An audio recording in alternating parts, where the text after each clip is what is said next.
allow the children to have the budget. It's okay. Off your mind. It's okay. She Off your mind. like me. Chai! Now wow, people wey suppose talk truth to power don off mic. And if we talk, now 500,000 they go sama us, call them hate speech. But fear not, my ego don't come. Him go torchlight every corner, nooks and cranny of all these bad people where they spoil our country.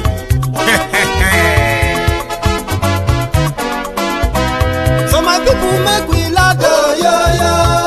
My ego don't come, oh, yo, yo. My people make we shout, oh, yo, yo. My ego don't come, oh, yo, yo. My ego don't come, man of the masses, oh, yo, yo. My ego don't come, oh, yo, yo. My ego diary Politico, oh, yo, yo. My ego don't come, oh, yo, yo. This one not the off in mind, oh, yo, yo. My ego don't come, oh, yo, yo. Can in the touchlight every corner, oh, yo, yo. My ego don't come, oh, yo, yo. Okay, some people be they holla say they want the power. Chai, them be promise us say we go get light and power. Them hustle sote they can't get the power. But now they know they do anything with the power. Every day, dollar just they get the higher power over naira. Still them talk say make we off mind. But thank God say my ego don't come. So my people make you laugh, oh, yo, yo. My ego don't come, oh, yo, yo. My people make we shout, oh, yo, yo. My ego don't come, oh, yo, yo. My ego don't come, man of the masses, oh, yo, yo. My ego don't come, oh, yo, yo. My ego diary Politico, oh, yo, yo. My ego don't come, oh, yo, yo. This one not they off in mind, oh, yo, yo. My ego don't come, oh, yo, yo. Person where they do evil, no one make person talk. Them say that my yegun, that man too they talk. He too they talk. Say my yegun diary, he they hot like pepper. But every day then they take money in bulk. Woman picking, they the street they hawk. Still them talk say make we no talk. But thank God say my yegun don't come. So my people make you laugh, oh, yo, yo. My yegun don't come, oh, yo, yo. My people make you shout, oh, yo, yo. My yegun don't come, oh, yo, yo. My ego don't come, man of the masses, oh, yo, yo. My ego don't come, oh, yo, yo. My ego diary Politico, oh, yo, yo. My ego don't come, oh, yo, yo. This man not the off in mind, oh, yo, yo. My ego don't come, oh, yo, yo. Aha. Now you not done here, all these bad politicians, then we call themselves politicians. Where they thief our money, we no want make the common man get waiting supposed get for this country. Una never hear something. Now go hear one, my ego. You go show na paper. My ego diary Politico. So my people make you shout, oh, yo, yo. My ego don't come, oh, yo, yo. My people make we laugh, oh, yo, yo. Come, oh, yo, yo. My ego don't come, man of the masses, oh, yo, yo. My ego don't come, oh, yo, yo. Hello there, brethren.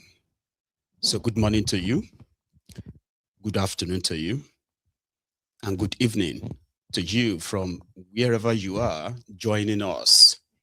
It is Mayegun live. And thank you very much for joining me. I believe that after reading the caption of the broadcast, you have also read the caption of the broadcast. Please do so anyway. So like it, share it, invite your friends, invite your not so friendly friends, and tell them to join us. The Mayegun is live.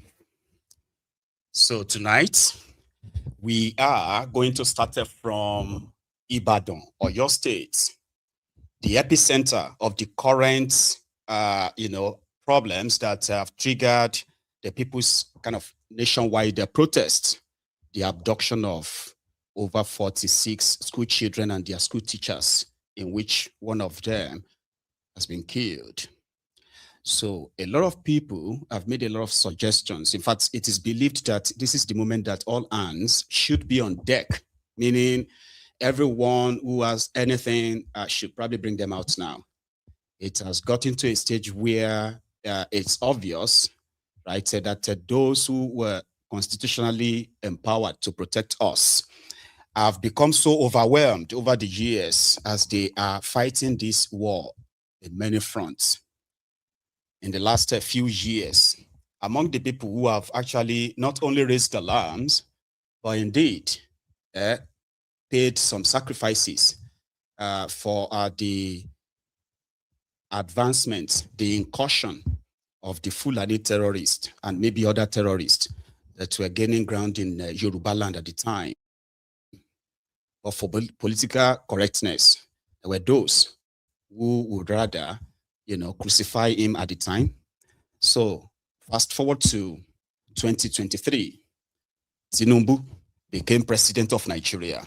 In fact, there were those who felt like that was a sigh or kind of like a sigh of a relief, hoping that whatever the arrangements that the APC, Egbekegbe, under Buhari had with these Fulani marauders will possibly be discontinued and people can probably breathe now.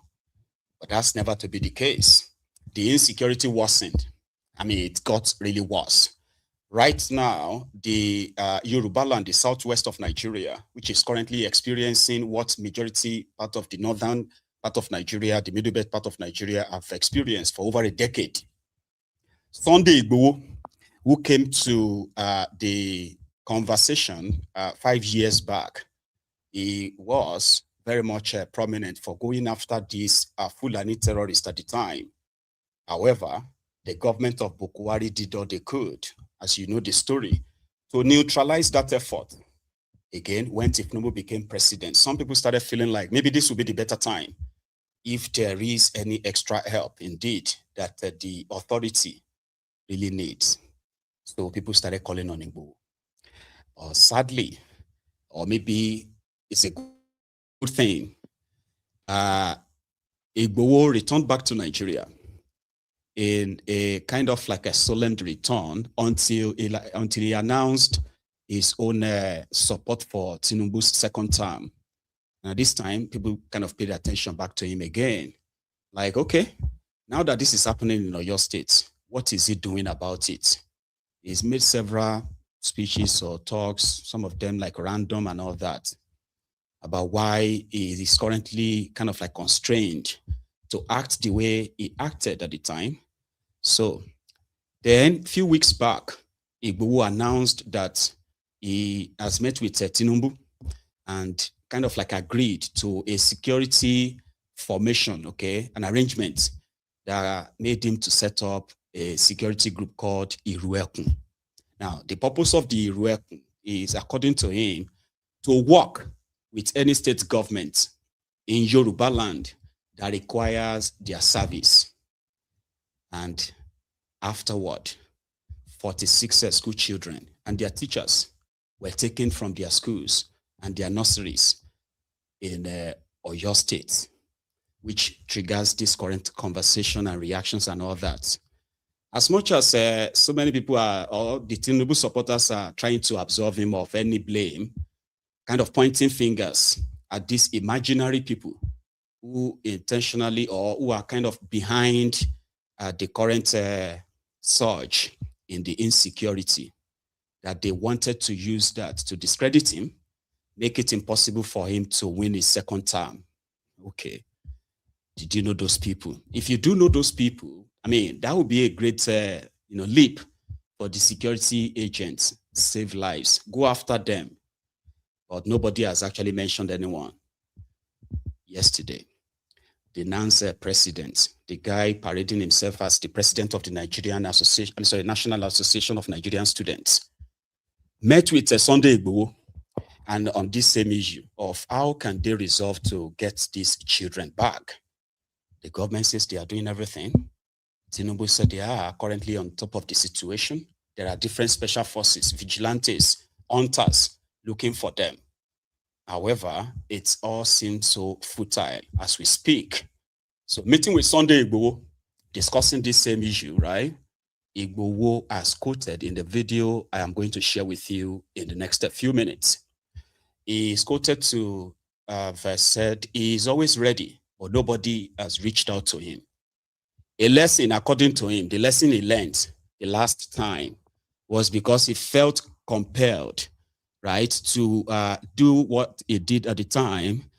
But this time he's been advised that except anybody called him, any government sanctioned it and goes to the public and say, you are invited to come and help us. That was what he said, that he would no longer sort of like voluntarily go anywhere. That's what he repeated with the extra just yabs and all that, you know, just stuffs that are pretty much not fact-backed. So I'm going to share that with you. So at the tail end of it, he now said, those who organize, this is the point now, okay? There are some people organize they organize this kidnapping. Meaning they are using these children for policy. This is narrative they are seriously pushing on the side in case if things go south, okay? But if there are people who actually organize this, cruel people, right? I mean, these evil people that could use children as part of their political bait or whatever they are trying to insinuate, right? The right thing right now is to name them, okay? But somehow, Igboho says if they do not stop, he would have to name them. However, he has the capacity to rescue these children. So I have questions, and I bet a lot of you possibly have questions too, right? So the line, which is right there on your screen, okay? It's a WhatsApp call only, okay? You can call in and contribute to this conversation, all right? But first, Igboho meeting with the NANS president. And this was in Ibadan yesterday.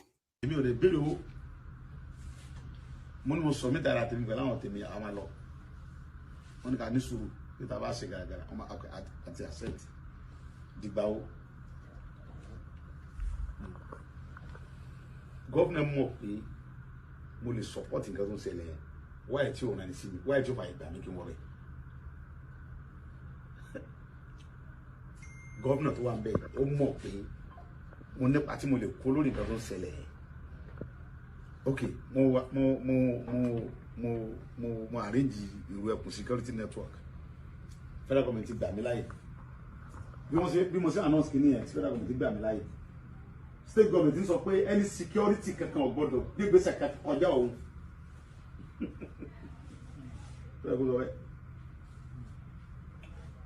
Kọjá ṣé ìwọ wà ń bẹ wọ́n jiyàn gbé wọ́n sórí nìkan mọ àwọn tó ń dẹ̀ jiyàn gbé àwọn àyè lọ bá wọn kájọ jà sórí nìkan sẹ́ mọ́ tó dẹ̀ nìkan gbé bọ̀ kọ́mọ̀dé pé mo tún dọ́wọ́ o tó ṣe nìyẹn ọ̀pọ̀ tó wà lámọ́ tó ṣẹlẹ̀ nílé yìí wọ́n ní mò ń takò gọ́ọ̀mẹ̀ntì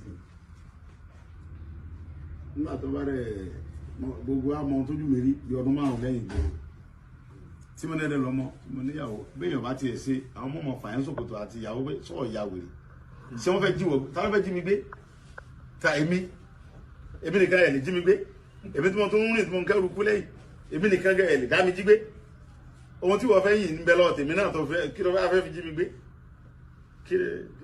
ṣé drọ́ọ̀gì tí wọ́n mú lóró pé èmi lè mọ́ mu drọ́ọ̀gì orí mi pé ju tẹ lọ. Then àwọn ọmọ mi ò sí ń bí tẹ́fẹ́ jí gbé lọ́mọ gẹ́gẹ́ Nàìjíríà ṣe lọ gbé wọn Canada náà lọ gbé ń jẹ́ mi but àwọn tí wọn ò lẹ́nu tó lè secure wọn wá ìtẹ́ ẹ̀jẹ̀ káwa ta paralẹ̀ ká wọgbó tí wọn kájọ jà kí gbé wa fi kéèyàn mọ bọ̀ láti Ìbàdàn ṣé kò kọ́kànlẹ́ mọ́ balẹ̀ kéèyàn mọ lọ láti Ìbàdàn lọ sí Èkìtì kẹ́mi lọ́mọ sí pèpèpè.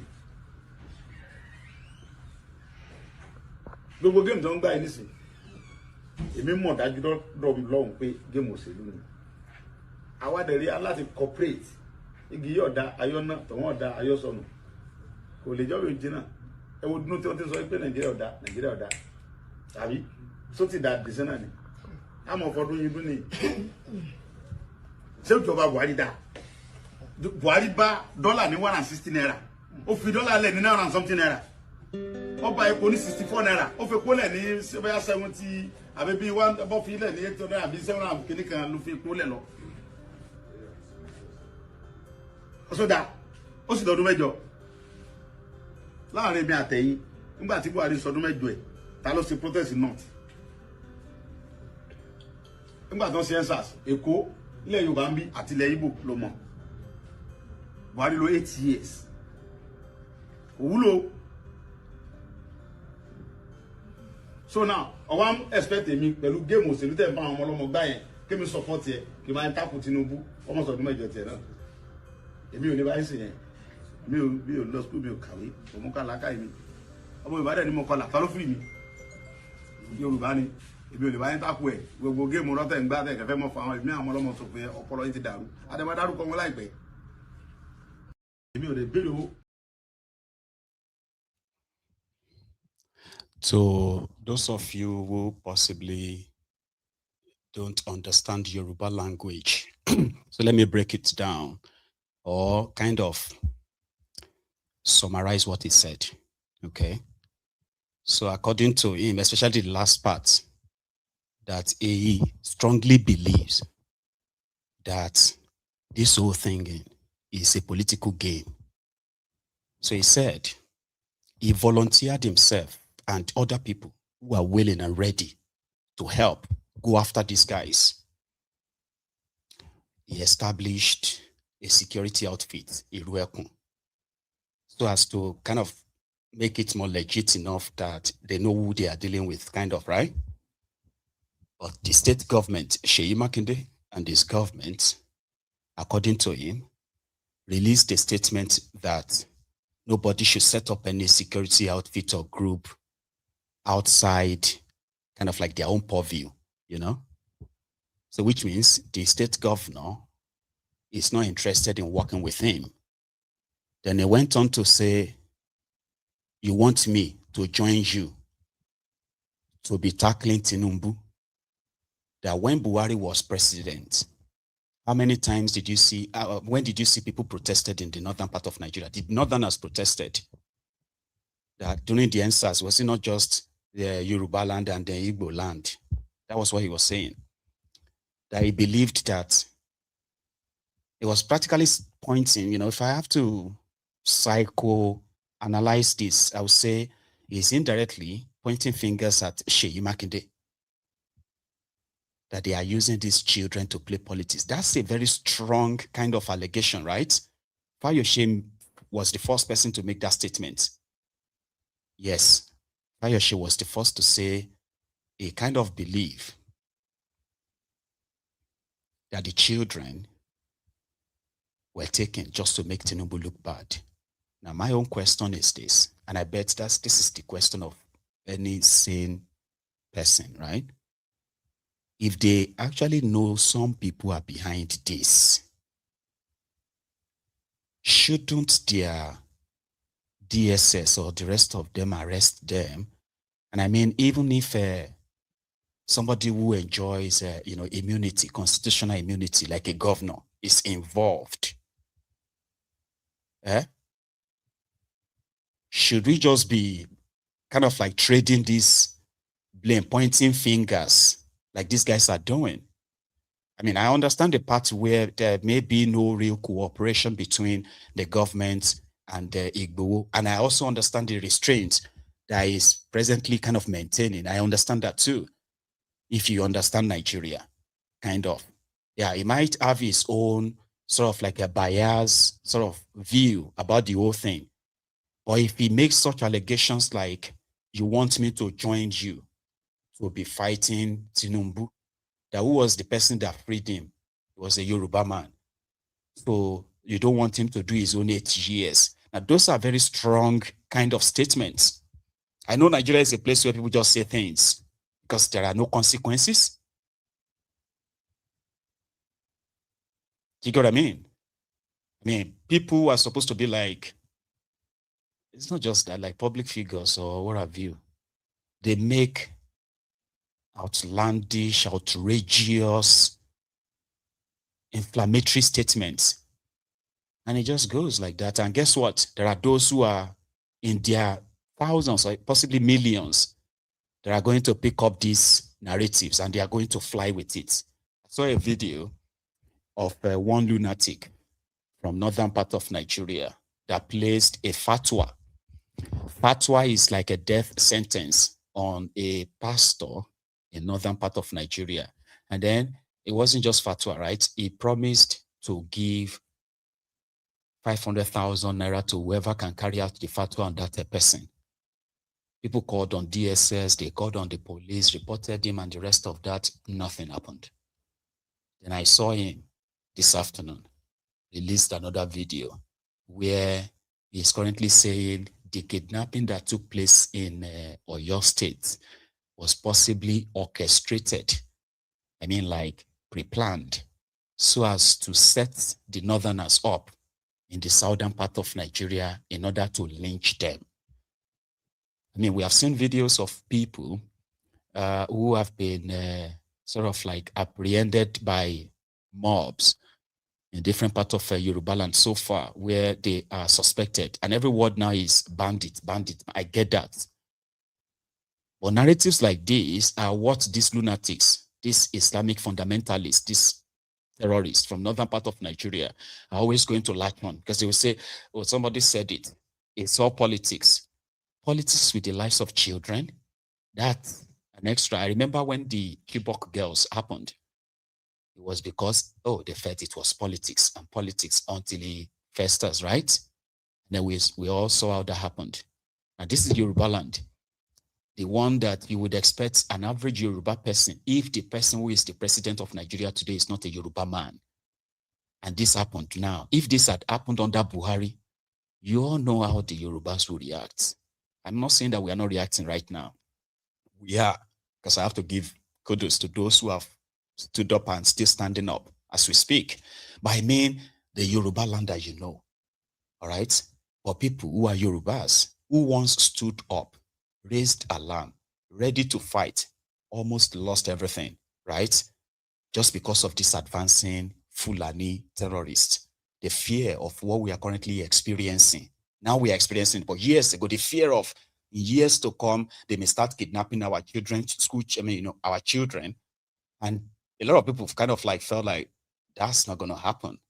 And it is happening right now. And most of these people are now excusing the same authority who has all the resources to end this. They are now excusing that authority. Say, well, we can't blame him. Some people are behind it. Why would you hold on to that? Why not just tell us? Are these people so powerful that if they mention their names and indeed they are behind it with evidence, it's going to be what? Too powerful for Nigeria to actually get to save lives? Okay, like I said, I have a lot of questions, but I'm going to keep the line open for yours. All right. Here is another person. I think he's a pastor. I don't know. He's currently promising to get the children back. It's also in Oyo State, I think.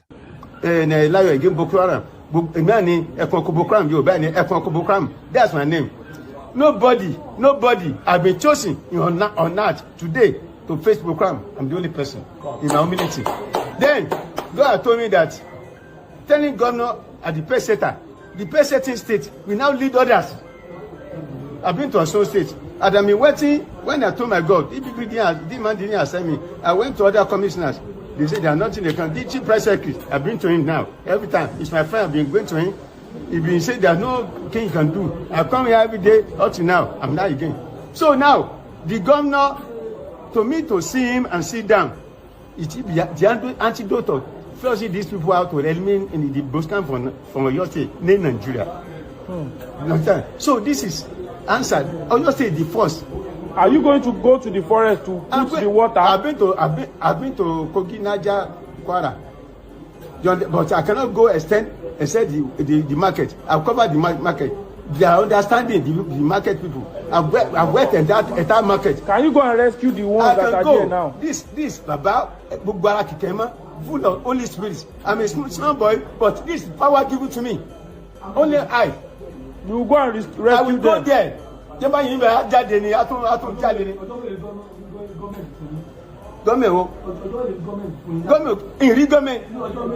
ọjọ́ nìkan fún ọjọ́ mélòó nìkan fún yín tẹ́lẹ̀ fi lọ bá wa gbé wọn. Táwa tí gọ́ọ̀mẹ̀ lónìí tó àti gbọ́nà lónìí tó àti gbà láì tó ti bẹ̀ 3 days they be released. I said it on Tuesday. That I'm a supernatural prophet, supernatural bishop, charismatic prophet. And me, I said, I saw a man, Sagbara. And me, Oju Ota Bello, Oju Ayalo, Oju Agaka, Mulagara for me to love him, many Denisilo. And I lie again. Since when I born, you never seen this kind of abuse before. Turubu, I must abuse you. Turubu, number 1, Oguoki Opa. Turubu number 2, Oguoki Oma. Turubu number 3, Oguoki your children. Turubu number 4, Ogugo bury all your family. Turubu is a god to you. A god to you. Turubu is a god to you. And Wausa. Now, situation has gotten to a stage where people who have possible psychosis or something are promising to help the government. This is the stage we are at. I've got somebody on the line. Hello. Hello, my Baba. Baba, how are you? I'm good, yourself? Well, I'm very well, at least. But we are here. Thank you. Thank you for everything that you're doing. Thank you. This is Olu from Canada. Olu, thanks so much for calling in again tonight. Thank you, Maigo. Thank you for all you do. And thank you for bringing awareness to our people, you know. Thanks, man. I appreciate all you do. So I watched that Sunday Igboho video on another platform there, one of those Ashiwaju platforms, you know. Right. I kind of follow them just to kind of keep updated with their wrong information, because if you don't keep updated with their version of information that is meant to kind of deceive the people, you won't know how to kind of tackle and come against them, you know. Because when they start telling all those their fake wrong information, because that was how they deceived us with the Yoruba Nation mantra, and then they knew the very right moment to take the rug off people's feet. Just when everybody was majority of Yorubas were in tune. People are so concerned and all that. We're in tune and we're believing that we will begin to have, we're going to have our country to ourselves that will walk and be the pride of the black race. But unfortunately, look at where we are, you know, because of greed. So this Sunday Igboho guy is very, very dishonest too. If you look critically, if you look at it with a deep thinking, critical thinking and speech, you know, he spoke like an illiterate that he is. I'm sorry I have to say this. You know, I have always thought that being able to speak English is not a matter of illiteracy or doesn't speak to your education or anything. It doesn't really count for being intelligent. That's what you want to say, right? Yes. That's right. I thought he was a very intelligent person. Because you know, he's a very silly human being. Number one, if you say that you are smart in the and you know the art of politics, I mean, you won't come out and be making, when they tell you to come and be making statements like that, you will tell them that you can't. If you're a man of honor and principle, you won't come out and make that kind of a statement. Because number one, you should know that the last bulk of responsibility stops at Tinubu's table. Yes. So if Makinde tells you said that Tinubu has given you the go ahead, the federal might authority to go ahead. You understand? If he has backed you with federal might, then you go ahead and free the captive. Even if Makinde tells you not to do that, but Makinde doesn't control the police now. No. He doesn't control the army. He doesn't control the federal might. If Tinubu could have used the federal might in Rivers, why didn't he back you with that same federal might? You see the lie that is lying. And then too, I don't support Makinde, but it's very clear that you are the one playing politics. And it's unfortunate that can you imagine people died in your house? You haven't even spoken about these people who died in your house. You are not speaking for them. You are talking about somebody giving you your own freedom. The people who died in your house, have you even lobbied to recover their dead body, to give them a proper and befitting burial? Can you imagine? This guy is a complete don't get up and down to the politics. So you are lying because of politics. I don't support Makinde. My own ground to Makinde is that number one, where I blame him in all this is because that is why when you are governing your people, you have to take things very serious, irrespective of party affiliation. Constitution reigns supreme. Your people's interest reigns supreme. When you set up a Amotekun, how many training have you tried to, in line with the current security situation, have you used that security vote to advance their training, to advance their intelligence gathering, to making sure that when you set them up a couple of years ago, there has been improvement to making sure that now that we are all clamoring for state police, have you been preparing them ahead for that kind of a role that they come to play later on in future? That's a very, that they will come to play later on in future. And then they steal the money. That is why I blame him. You take the security vote, you steal the money, and then they begin to plan for the future from today.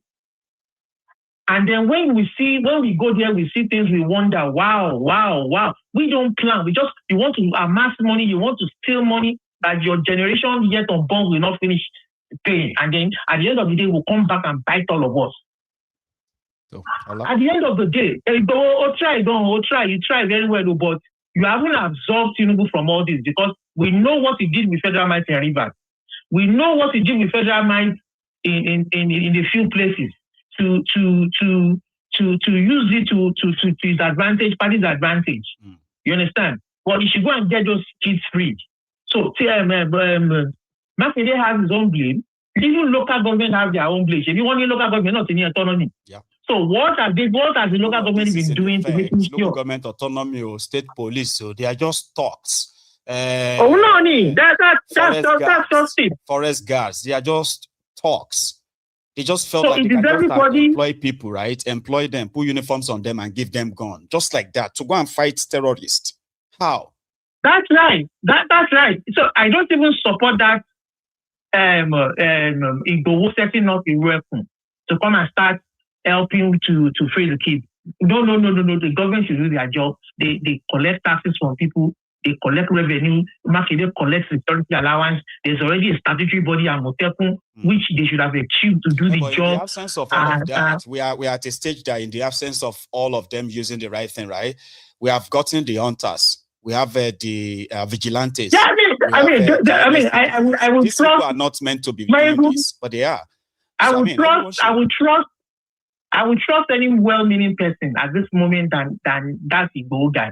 I don't trust him. That would be you, right? He's the one playing. He's the one playing politics right at the moment now. You understand? Because all of them have blame. Tinubu has blame. Makinde has his own blame. Right. All of them that are involved, security agencies, law enforcement, government institutions, and bodies have their blame. So he shouldn't come and take sides. Like he was making a political statement, trying to put all the blame on the governor, play politics.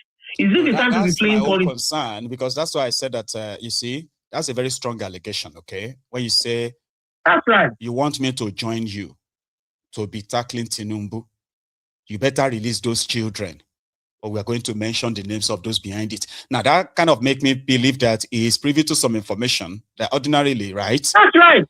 That's the one you said. And then he's saying it too. Hang on. That's what you said is lying, that there is no politicians or whatever. He's just saying that, right?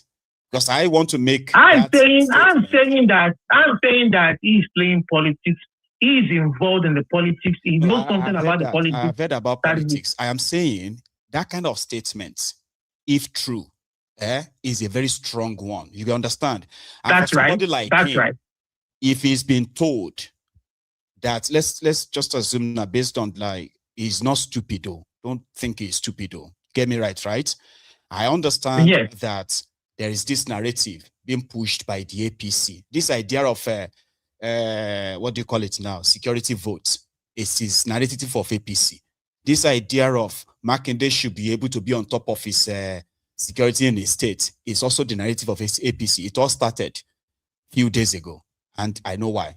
So, but for somebody like Sunday Igboho, who have actually really confronted these people, he is not somebody who is talking out of, imagination or projection or whatever. He's faced them. We have record of that, right? He's chased them. That's right. In that same forest. He's encountered them.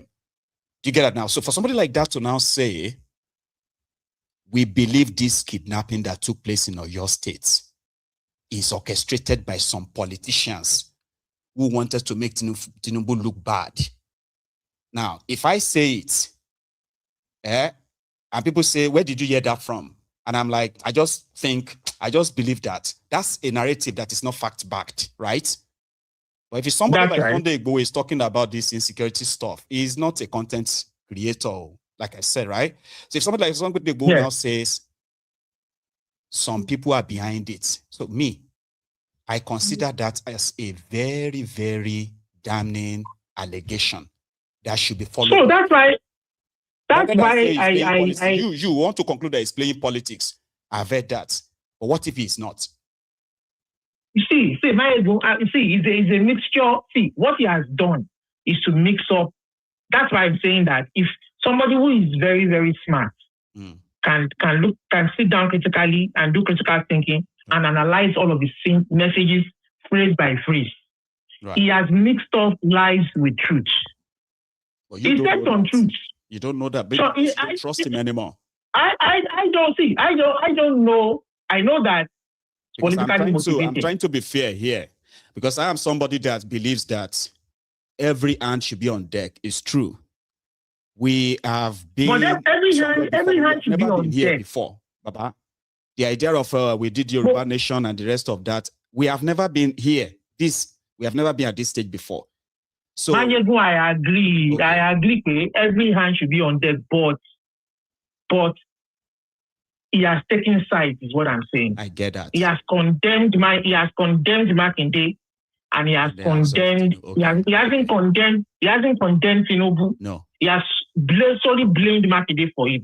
That is where he's playing that politics. I get it. Now, so if somebody in APC tell him, hey, use this opportunity to bring Makinde down for the upcoming elections, you understand? Okay. I don't have any candidates. I don't have any skin in the game, or without you don't have any skin in the game. Okay. Ola, it's been an interesting conversation, I want to save us time so that we can speak to other people too. Okay. So okay, because as you are having this conversation, people are reacting to what you are saying too, right? So I know. Take a breather. Let's continue. By the way, okay. All right. You have a good evening, Baba. All right, Mike. Thank you, Mike. Sure. So now, people are very much agitated now, meaning every nook and cranny of Yoruba land, for example, is currently feeling this current fear. I don't know what to call it. Maybe like, hysteria, world fear or something, or maybe the same. At a place in Odogbolu local government area this afternoon. I mean, I have been seeing a lot of videos where a lot of people have been apprehended as bandits. I mean, if you look like a northerner with what is going on right now, every corner, if they are not screaming bandits, that parents are rushing to schools to collect their children because they just heard the rumor that the bandits are coming. People are losing it. And somehow, it just keeps kind of like getting escalated, so to say, like it's so much now. So in Odogbolu, a place called Atiba, it's under Odogbolu local government area. Some young people were apprehended. And of course, they're accused of being suspected bandits. This is a reality now.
This is our reality now. I am from Odogbolu local government area. I'm from Odogbolu. And, you know, I've got my family and loved ones there too. And I can tell you, I've been receiving reports, strange reports, strange faces and all that. People are, like I said, agitated. The news is almost like everywhere. It's actually everywhere. In a place called Okakoko in Oyo State this afternoon, they too, they had their own episode where it's alleged that some bandits were caught with AK-47. I didn't have the video for that. I have the video of the scene. Okakoko is in Oyo State. The hysteria of Fulani bandits. Bandits this, bandits that. Because of bandits. Because of more bandits. I'm a people who bandits.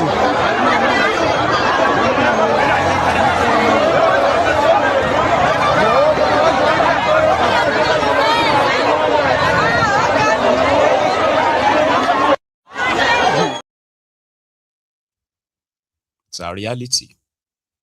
You may be driving on, like traveling, and then you may just start seeing people panicking and drivers turning, braking, stopping, braking, everybody panicking. And once you ask what's going on, bandits ahead. This is our reality now. Across Yoruba land, and it is spreading. Here is a senator from Kogi State yesterday at their own Senate chamber, talking about their own experience from Kogi State every day. That's Karimi. Give 2 minutes, please. Thank you, Mr. President. My name is Karimi Sunday. I represent the people of Kogi West. I want to thank my brother, Senator Buhari, for bringing this important motion. Mr. President, the issue of kidnapping and banditry is a big problem that is trying to bring down this nation. And when it happens, we tend to blame it on the federal government alone. On Monday, at early hours of Monday morning, this same bandit entered a community in my senatorial district, Ayedon Buno, and they kidnapped about 28 people. In fact, it's a daily occurrence in my state, but we cannot talk much. My point is, the federal government proposed issue of state police and also forestry guard. We have not been able to put that into action in terms of bringing it into law. But the enormous funding going into our state government lately, state governments all over the country, they have to be involved in funding of equipping our security forces and allowing local government to work. Because there are so many ungoverned spaces all over the nation. Local government and administration are not allowed to work. If they are working, just like the Chief of Defense have told us during the explaining here, that if local government administration are allowed to work, it will reduce ungoverned spaces in this nation. So we must bring about local government to run, and our state governments must be involved by funding, equipping, and security. He has no job. Oh,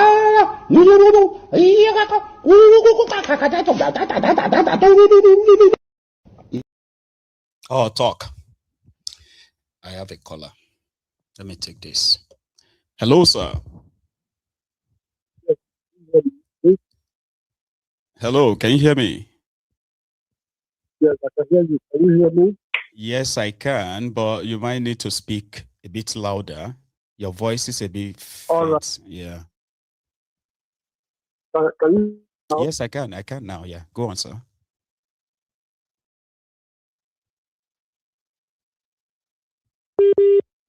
Okay. So this caller is calling from the Gambia. And I think the network is... Hello? Oh, can you hear me now, right?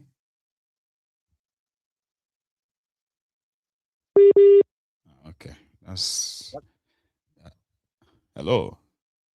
Oh, better. So maybe you should try again, and then we can see if it works well then, okay? Right. The senator from Kogi is saying a lot is going on, but they just can't talk. You know what that means, right? Because if they have to say it the way it is, they will be exposing the failure of the same political party and the same government that he is part of. And that is not going to be kind of okay for his own political CV. They are okay to continue to provide themselves their own security away from this, but they are not really immune from any of this. They are not. We have seen some of them who are like unlucky, you know. Yeah, these terrorists have killed senators, acting like somebody who is a senator, active senator in northern part of Nigeria, House of Representative member who is active. They killed him, killed his family in northern part of Nigeria. So they are not really immune from all of this, but for political loyalty or political parties or parties loyalty, they would rather keep throwing words around. How long have you been hearing about the state police? How long have you been hearing about local government autonomy? At this point, they are even giving credit to Tinubu that he is already given local government autonomy. He has already declared creation of a state police. He has created forest guards. There is no single bill at the National Assembly of Nigeria about state police as you are watching this video. Do you know that? That up to this moment, there is no bill called State Police Bill sent by Tinubu so that they can set it up and fast track it the same way they fast track his loan requests. Hello? Yeah. Can you hear me, please? Yes, I can. How are you doing, sir? Yes, good. You see, the issue is this. This is, oh, sorry. This is already a national crisis. It is.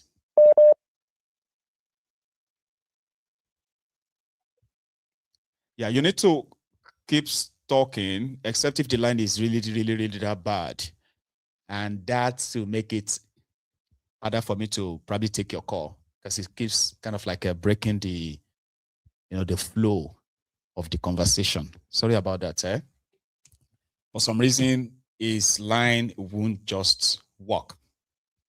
So here is one of the pulpit bandits offering his own 5-kobo advice on this issue of national crisis. It is a national crisis. Listen, they are not just picking those children without sponsors. All the politicians behind it, they can't pick children and show their pictures. Do you know by even DSS kind of work, they will know where the people are? So how come? There must be an invisible hand behind it. Because DSS can pick if you're calling from anywhere, they will know the spot where you are. So how come in Nigeria nobody's ever caught? Don't see evil and close your mouth. Never be a part of what? Evil. With anger, I said I'm not going to vote, but I will vote because it's my legitimate right to vote. But I want to appeal to two sets of people, not to disappoint us, the judiciary and INEC.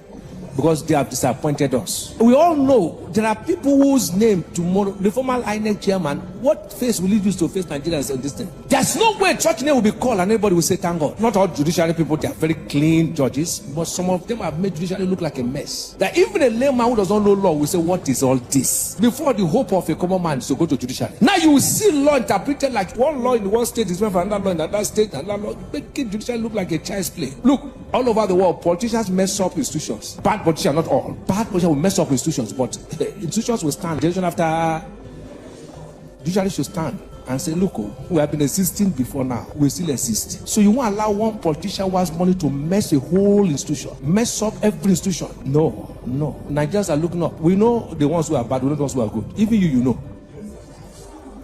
But legacy. What legacy will some of them leave? What will you say? This is my father. There are names people call. They say, that man gave back to you. Tell me what former INEC chairman, his son now can be proud of. You call that kind of name, it will ache in your ear. Because we all saw where it turned the truth upside down. But you too, don't pray for bad people. Not only you, even pastors. Some pastors are praying for people they know can't deliver. You say, I will pray for them, you give me money. Don't collect money. Oh. Anybody who come, I go tell you, go say, you. I know if you pray, oh, my conscience not allow me to. If you like, you go, you know they fit me. So I won't pray. It's every prayer God answer. But Nigeria will be better. In our time, Nigeria will be better. Those children will be rescued. I repeat, those children will be rescued. I repeat, those children will be rescued. In the name of Jesus. In Isaiah 49, 24 to 26, it says, shall the prey be taken from the mighty, or the lawful captive delivered? But thus saith the Lord, even the captives of the mighty shall be taken away, and the prey of the terrible shall be delivered. For I will contend with him that contended with him, and I will say, what shall I say unto the Lord? Yes, Lord. All I have to say, Thank you, Lord. thank shall I you, say? Lord. Thank you,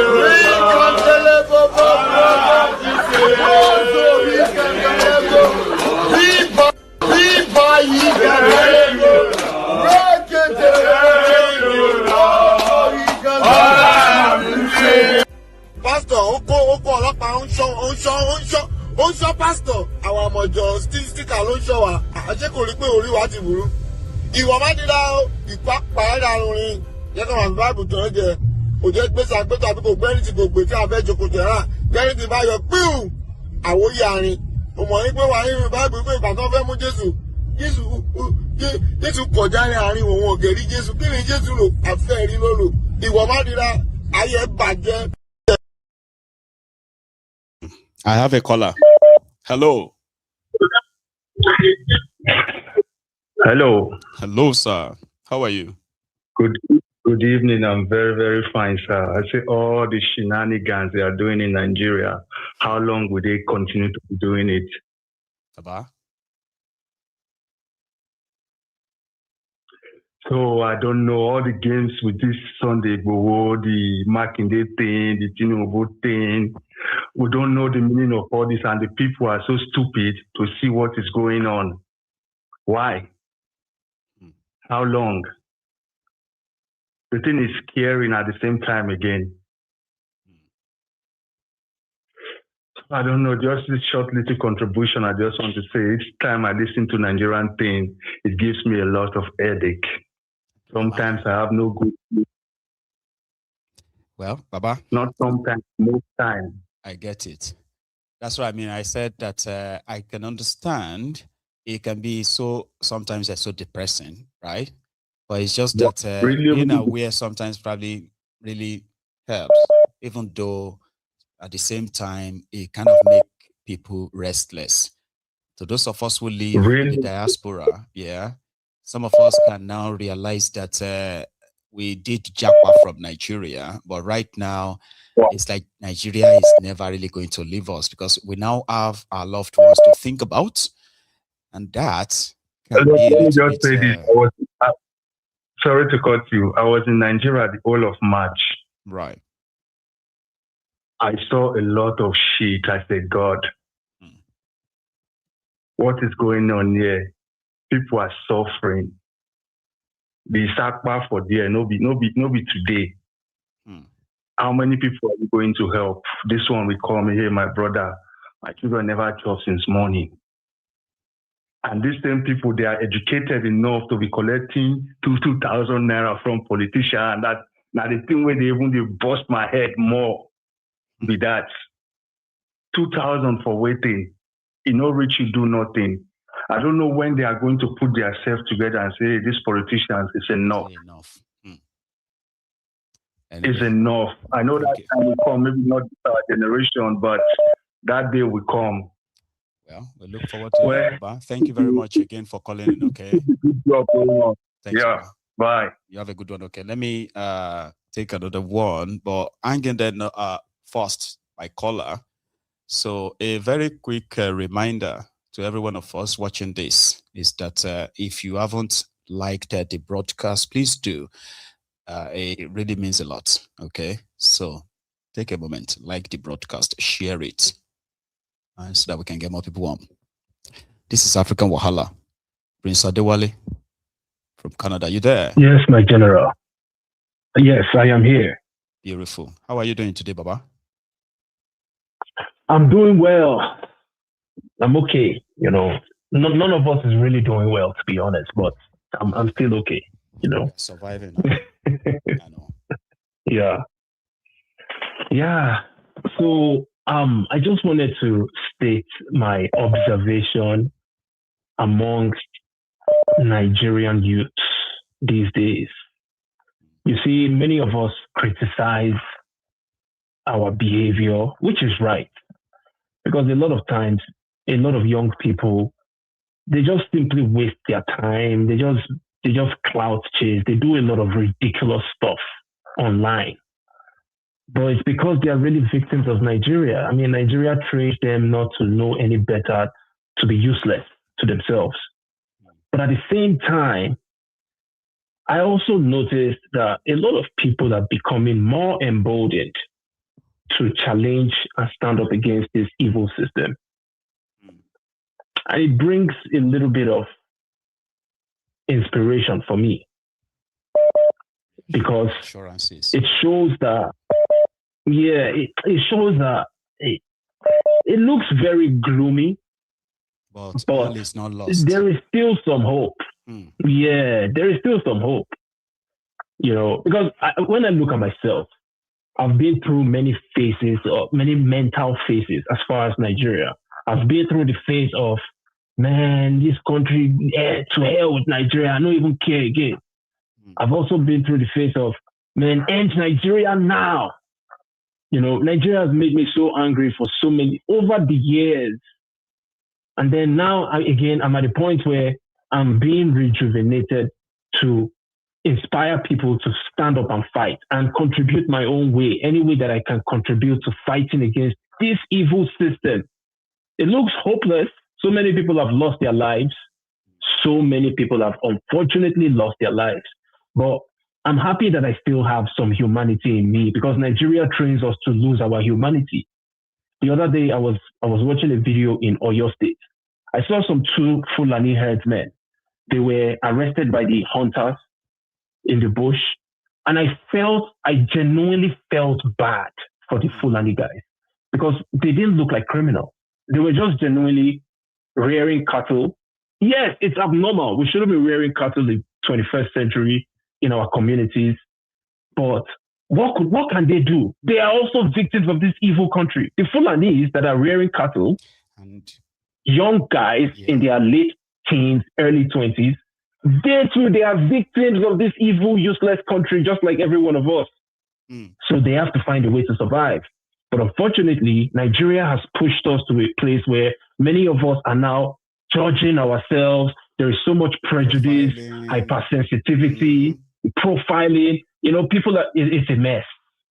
And that finally, is the worst stage, so I don't take too much time. See, that's the worst stage of the consequences of the either incompetence of these guys or their collusion. Okay, that's the worst stage.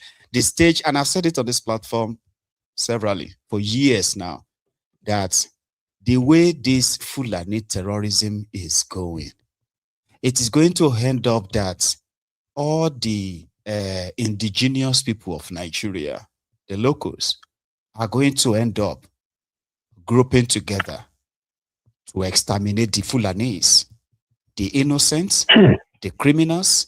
Because at that point, if all these indigenous people in Nigeria should get to the conclusion that the Fulanis are the problem, this time around, it won't be about the Fulanis in the forest or the Fulani in the streets. You get what I mean? And I think we are almost at that stage now. I have seen several videos of people that are now called suspected bandits. They found some dangerous weapons on some of them, and the rest of the stories are pure like fabrications and all that. But guess what? The fear is growing. At a point, we may begin to witness people being set ablaze just merely because they saw them and suspected them. And that is going to be like the point of no return. African Wala. It's going to be a different conversation from what we have. And we are almost headed there now. I really hope we don't get there. We are like one step away from that position. And I just hope. You get that now? Like people are saying, don't give them to the police. So you people are stupid. Why are you handing them over to the police? You are supposed to. That's jungle justice, right? And once we get to that stage, there is no turning back. There's no turning back. Unfortunately, people need to understand the gravity. Let me just say that. I wish. Exactly. They need to understand. It's unfortunate they've ruined it to a very large extent. But at the same time, part of what gives me some hope is these days I see young people coming out on social media doing so many things in terms of, enlightening the grassroots people about their choices. Stop selling your votes. Some are blatantly calling out these evil politicians. They are cussing them out. Then they get phone calls from DSS. They take screenshots of the phone numbers, bring it on social media, and show everybody that, listen, DSS just called me. You know, better for when I will be DSS. So I like that emboldened nature that I'm seeing. There was one other guy that was arrested by DSS because he was telling people in the grassroots to stop selling their votes. Because when you sell your votes, he was showing them videos of people that were being hacked to death. I remember. People that were, And then after DSS released this guy, he came back and doubled down that, listen, I am still going to continue what I'm doing. So for me, the next time they get time. it's going to go missing. Add that one, no, because they threatened him. The next time the DSS is going to go missing, that they won't see him again. And the person who made the threat is a DSS woman at the DSS office. I heard this story. And they need, whenever they get threatened that way, they need to come out, put it on social media, let everybody know. Just say it out. At this point, nobody get anything to lose again. All of us, we don't lose everything. We are at the bottom of our existence. The only place to go now is up. So if anybody threatens you, put it out there for the whole world to see. Matter they go buy you. And if they buy you, at least we will remain. Or even if now us they buy us. If people will remain, then go do something about them. So yes, it looks very, very gloomy, but I just feel like there might still be some silver lining in everything that is going on. And that's my contribution. Thank you very much. The African Wahala. Thank you.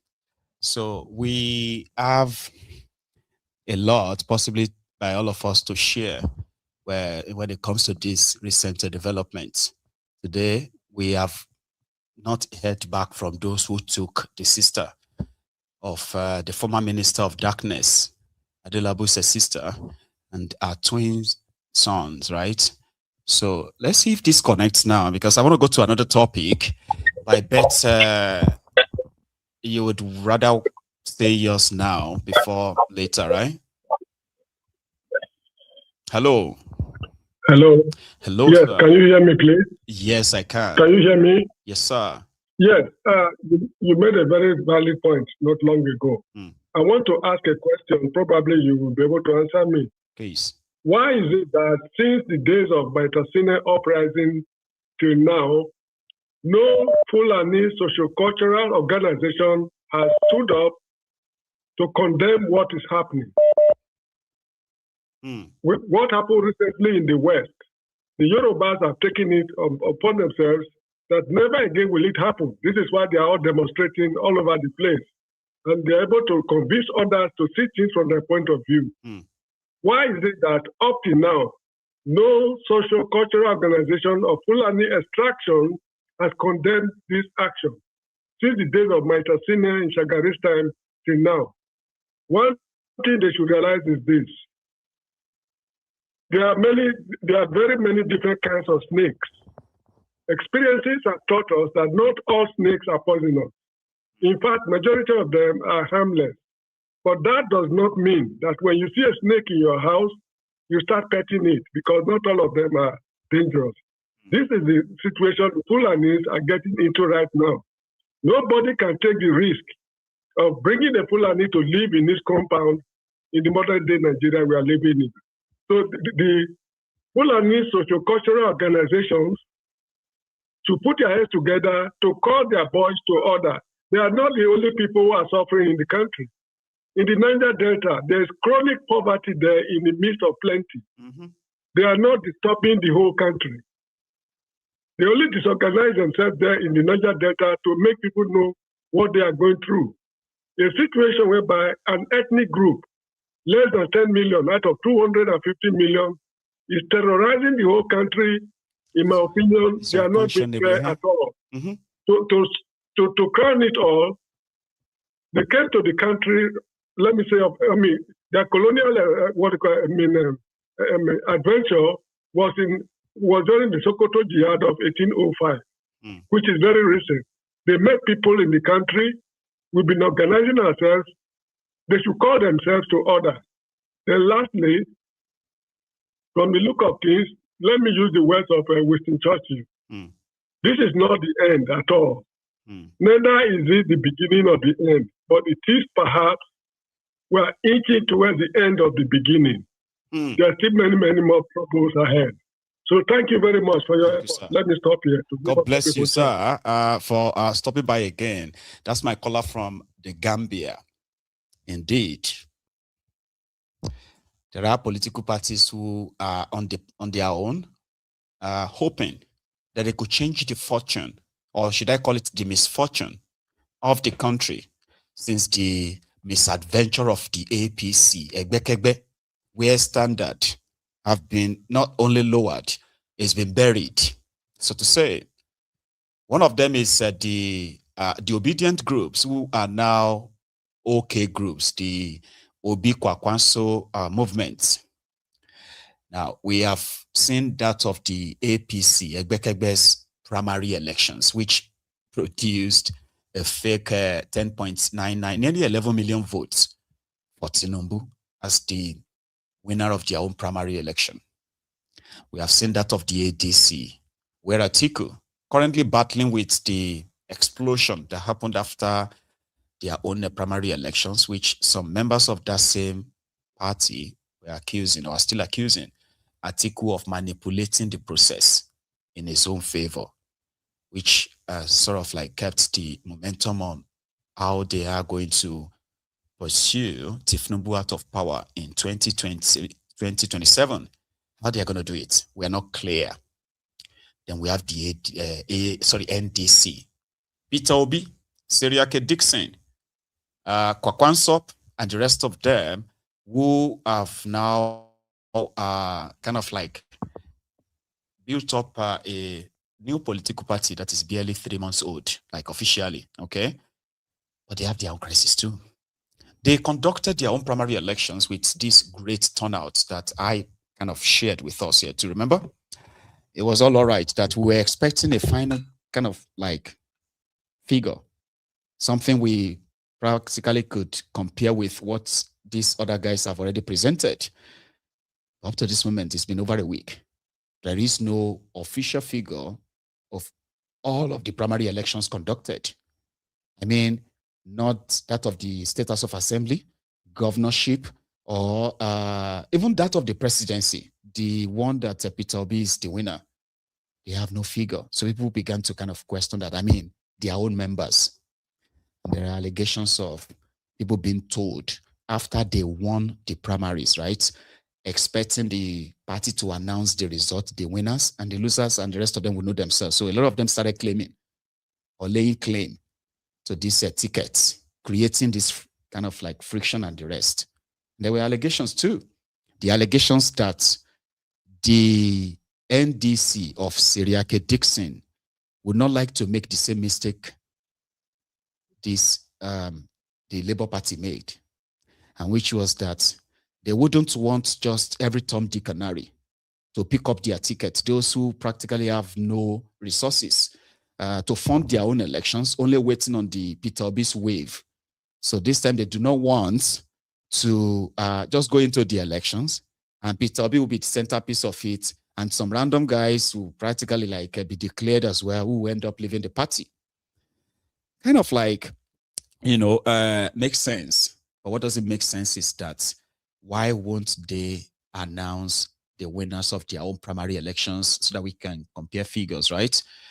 One of the prominent figures, I'll use prominent because she is a figure in the obedient movement, Aisha Yusufu, who also wanted to run for the seat of Senate in Abuja. She was consulting here and there before the whole move back to the NDC, and she was not up for consensus candidate or so. So she was up for primaries, but something happened, right? That the primaries was conducted, but somehow they were told that when it comes to the Senate or wherever it is, right, the decision will be made by the leadership. Strange. It is the same thing they told some of others. So there is also the allegation that some of those who are the APC, reject. I mean, those ones who were in Labour Party, they come to APC, and then they got rejected. Now some of them are back in NDC, and they are back strongly. I mean, the obedient movement and the OK movement is believed not to be money kind of like induced or whatever, right? Money motivated.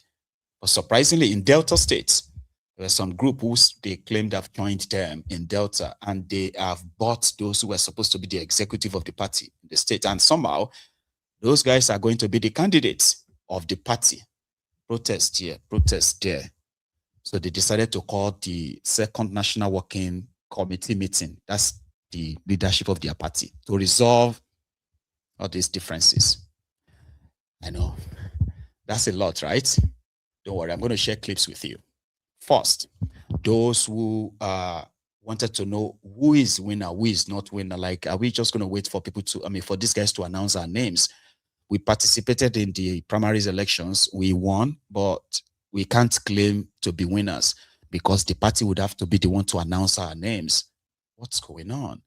So I captured this yesterday. Happening right now in the front of national leader of NDC, a group of supporters of MC Gida Gida, and that's NDC Aspirants in FCT, NDC senatorial aspirant. His supporters have come here this morning to show their grievances and to say that to them, MC Gida Gida is the person who won the primary election. They are making the claim that MC Gida Gida is the person who is more qualified than any other to get the tickets, the Senate ticket for FCT. So this morning, happening live, his supporters mobilized in a very organized manner to come here to show their grievances. You can join them there.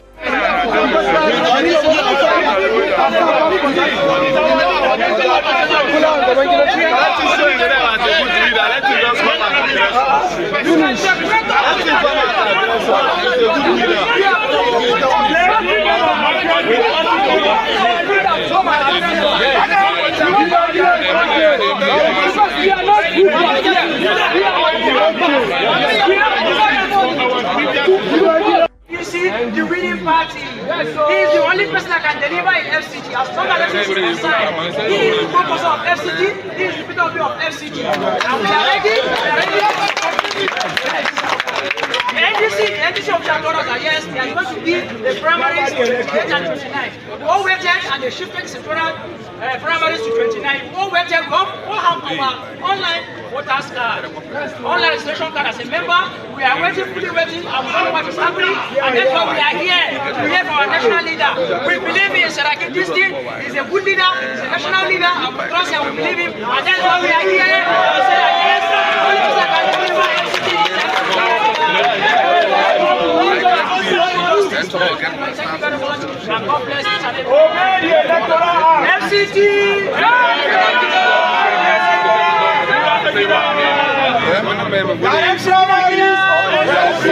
Nigeria!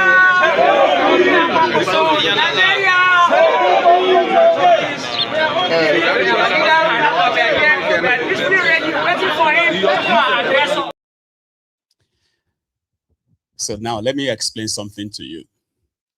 According to information out there, right? When Peter Obi and the Obedient joined Labour Party, okay? Peter Obi did not interfere in what Abure and the rest of them were doing. But here is something.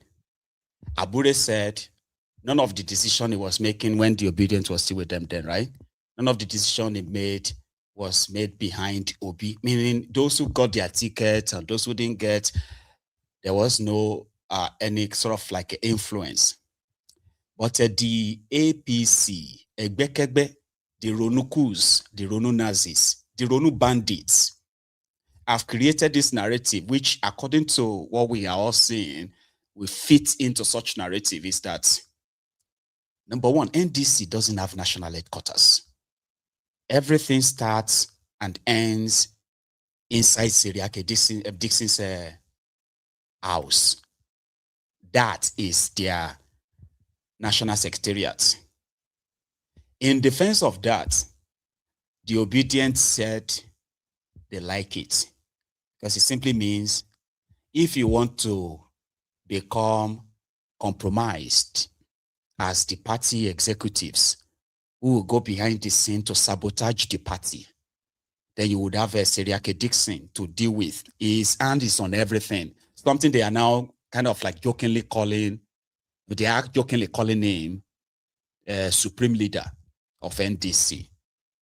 While some of these Ronokus are also saying Dixon has caged Obi because Obi couldn't influence the decision of this party on who will become candidates or not candidates. Sort of. I mean, doesn't make sense, does it? So a guy who left Labour Party when this Peter Obi wave happened in 2023, he gained from it, then left. Then they disappointed him. So then he came back to come and join them in NDC.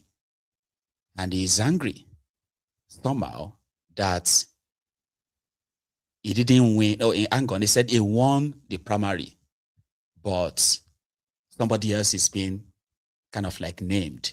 So he was protesting too with his own group to Seriake Dixon's house in Abuja yesterday.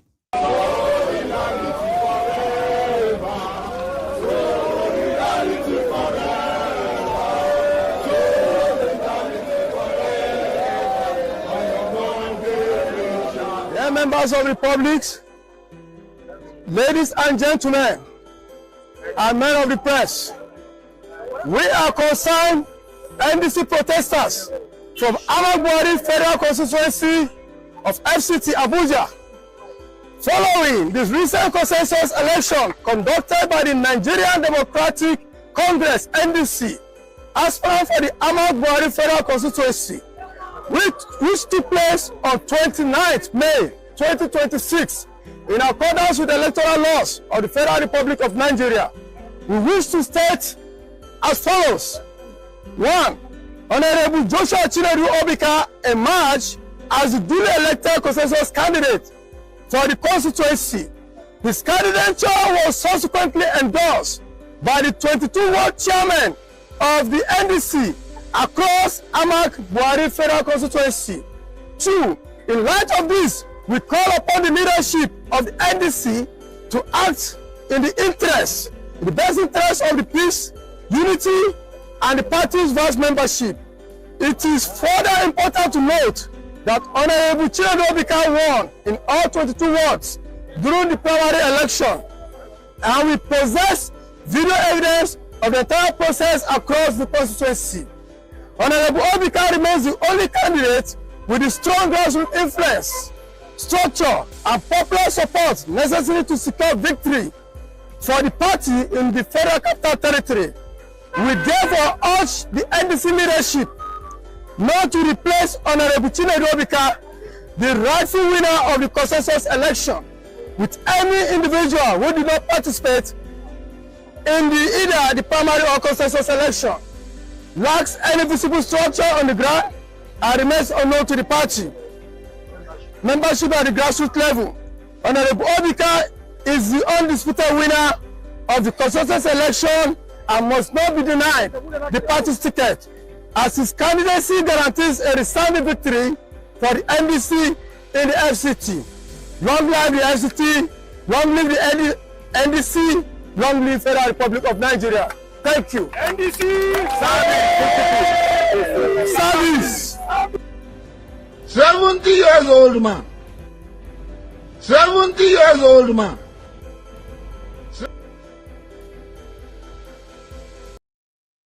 Okay. So they protested. Even Aisha Yesufu also protested simply because they muddled up the process of how the primary would, be conducted. Consensus election. Which one is consensus election? So that guy was claiming that it was the consensus candidates, okay, the one that can actually win election for them. Forget about my past. Forget the fact that I jumped ship and APC rejected me. But I am the one who have the structure, and I'm the one who is the consensus. Who made you consensus? This is the problem. You conducted the party primaries, right? People ran against themselves. The primaries election was counted, and the numbers, the figure is being kept by who? So Aisha pulled out of the, well, I think she said she didn't pull out. She didn't pull out. So in this scene yesterday at, I believe, Seriake Dixon's house, where they had the meeting of some of these aggrieved aspirants. This was Aisha Yesufu last night. National Secretary. If the National Secretary did not have what it took to go to every local government, then he shouldn't have put out a statement to the world that he was going to do that. If we do something, we must stand by our word. It is official, it is outside, it is on our official channels. And so therefore, Aisha Yesufu will not provide venue for anybody. And we support you. The venue. You said level play. I'm not even asking for a level playing ground. I'm asking for a ground. I was told repeatedly that I came in late into this party. Who does that? I've endured a lot in the last how many days. My name has been dragged all over. At the end of all of that, allow her to speak. Allow her to speak. Allow her to speak now. Allow her to speak. Allow her to speak. Allow her to speak. Allow her to speak. What's it become one? Make her allow her to speak. Allow her to speak. And this party is not about who wins. They follow a process that is transparent, so that when you see somebody who wins, you look at you and say, you the balance of the person. Right. I said, I'm ready if I lost, and I lost honorable clearly. I'm ready to go. You can say I lost. What did you do? I have a presidential candidate that I'm there for. I haven't said anything. You know how you took. I haven't said anything. With all the way my name has been dragged, I kept quiet. People have been calling me and said, no, don't react. You know why? I have a bigger goal. I have a presidential candidate. I have a principal. We need to take over. National Secretary. That now, so right there, they said Aisha became kind of like a furious, where she was being treated like somebody who is inferior to others, sort of. And then she's upset as well that Peter Obi didn't speak for her. You know, something the others defended and said, what would you want him to really say? That he should write the names of all of you and say, I want them to be candidates. Would that not be against what some of you believe that Peter Obi stands for, right? Anyway, this is the conversation I've followed out there, by the way, okay? So today, the party decided to call what they call the National Working Committee, the second of its kind, within a month. And the reason is to settle all these aggrieved members, aspirants. My own question is, where is the result of the primary elections? I mean, are you not somehow like curious that after all of that exercise, some people within the party just felt like they won't announce the results, but they will have a way to settle it and all that? I mean,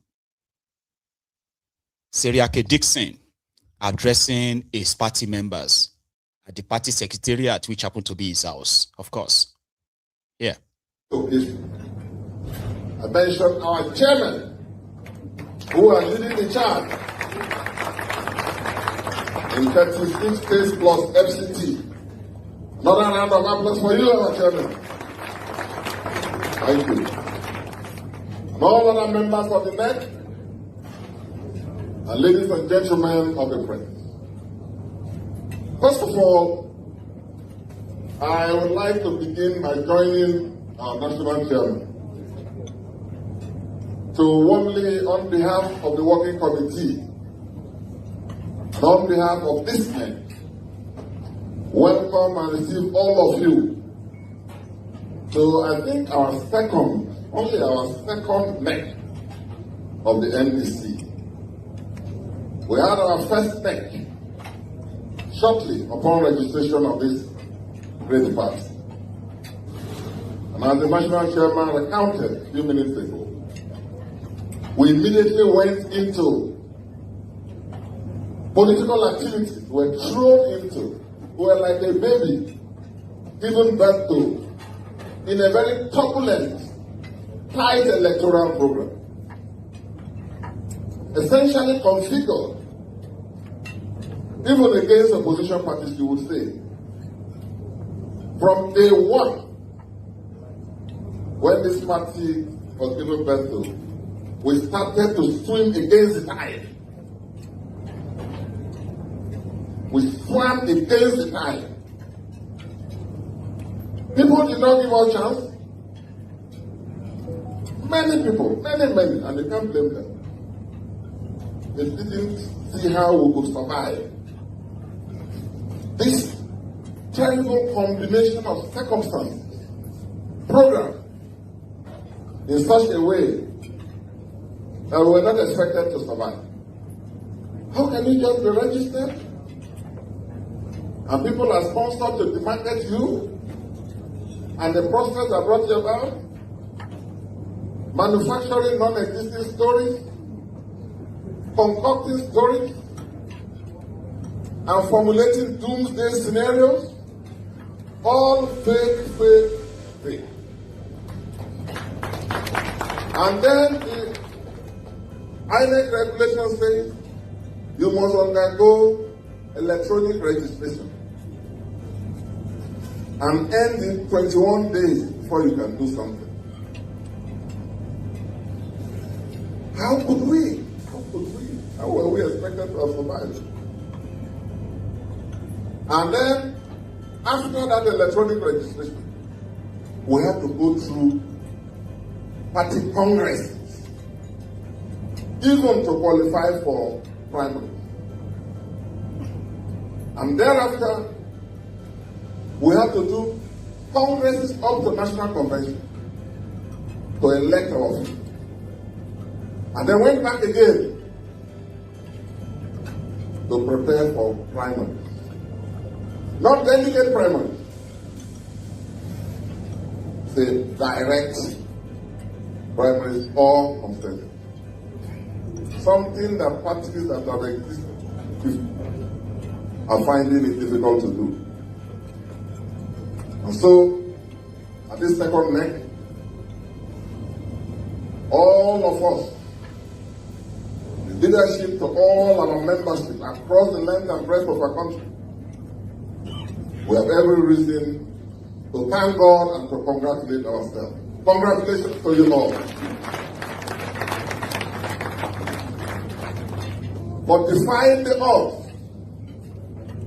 for confounding those who doubted, and for proving our mentor. Proved our mentor. And at this occasion also, it's appropriate to thank, after thanking God, which we must do every day, we must thank all Nigerians for the overwhelming belief and confidence and trust in the vision of this party. So a round of applause to all Nigerians. And please, as you get back to your respective states after this deliberation, the deliberations we shall have, extend my sincere appreciation and that of the entire leadership of our party to everyone in your states for their support, for their prayers, for their confidence and their trust in the vision and in the leadership of our party. Nigerians have shown that they themselves are ready to be part of the change we want to bring about in this country. And that showed itself in the primaries that took place. When you go through the pictures and the video recordings, and you see the large crowds assembled in the north, in the south, everywhere in Nigeria, in all states, you should ask yourself, how can anyone think of defeating this party? How? And we have just started. The best in us is yet still to come. And so again, I am going to let you probably make your own opinion or whatever view about that known in the comment section, okay? But remember, if you haven't liked the broadcast, this is a reminder, all right? Like it, okay? Just leave the comment for a minute, and then you see that thumb up under the video, just tap it. That's you. Then go back to the comments. Now, this is what went down in the NDC. He was talking about the primaries and how much he believes that Nigerians can't wait to have them. Or people are questioning the due process and the rest of that. I am going to pick a call before I am going to share what Obi told the gathering. But first, let's say Oriire Dixon completes his own sermon. Elections are still months away, and we have not even started campaigns. So I want to thank you all, congratulate you all, commend you all. I would like to also, on this occasion, thank the several well-meaning Nigerian leaders who, believing in the vision and the leadership of our party and our wonderful, exceptional candidates, are identifying with us. A number of them are here. I would like to use my brother from Delta, distinguished Nigerian statesman, former Senate Deputy President, and our presiding officer in the 9th Senate, distinguished Senator Nkeshimoku, to represent all those Nigerian leaders who were few months ago in the other party that is not doing well. In the other party that is not doing well. And they have come to join us as co-founders of our party, co-builders of our party, co-visioners of our dream. Let us save ourselves some time. So that was Dixon, okay, reassuring them that all the issue of their candidacy will be sorted in due time. And if you are unable to, if you didn't make it, you shouldn't probably lose, your touch. And then it will be addressed them too. Kind of spoke in the same manner too. Let's take this call. Hello. Hello, my Baba. This is Ola from Canada. That's it. And my great. How are you doing? Ola, yeah. I'm good. My greetings to all members of the temple. Thank you. So good evening, everybody. Yeah. I just want to first comment on the issue of Oyo State abduction. So I don't know how true is that. Somebody told me that the Oyo State House of Assembly debated they said the bandits released the demand, and I heard that part of it is that Oyo State should pay some money, then they should give concession for Sharia law in Oyo State. That is where I'm going to. Like, do you think that's official? Because people are that's what I don't know. That's why I say I don't know. Okay, yeah, that's why I said that I don't know how true. I have a clip here. Yeah. All right. It is the speaker of the Oyo State House of Assembly speaking on this same issue. So maybe we should watch it and then you can make your contribution. All right. Maybe it's going to help you. Okay. Too. All right. Watch this. Everything that is necessary for them to bring these children and teachers back. If it was up to you, would you negotiate with terrorists? If terrorists ask for weapons, they ask for money, they ask for concession on future laws of this land as part of their ransom. If you are the governor, would you accept those ransom? Would you accept for those people to be integrated into that community? We don't know the details. So please, let's be sensitive and calm. You do not know the details. The more you negotiate with these people, the more you are going to embolden them. So please, a motion has been moved and duly seconded. Those in favor of the resolution within the motion, say aye. Aye. Those against, say nay. The ayes have it. Everything. Right. Yeah. It is true. The terrorists are demanding, they are demanding for money, weapons, and also inclusion in the future laws of Oyo State. This is new. I actually, wanted to speak on that next. And I'm glad you just raised it now. So these are their demands to release the children. Some few months ago, or maybe last year, some miscreants gathered themselves in Oyo State that they wanted to introduce Sharia law in Oyo State, and then that generated some. I remember something like that. Now, this you can see, you can link their meeting that time, the agitation for Sharia law in Oyo State, to what is happening now. I think it is high time they question all those affairs especially in the southwest. Especially that man called Mufuti Iwo, the chief imam of Oyo. Then the former minister Bayo Shitu. I am aware of that one. Then all those are fast. All those are fast that call for Sharia in Oyo State. They should question all of them, because they may have a hand in what is happening. Yoruba say, Aje Kelana, Omo Kuloni, Tani Mope, Ajana look Pomo Nije. Because now you said, some of them even said that if they refuse to implement Sharia in Oyo State, there would be problem. They said it. I remember.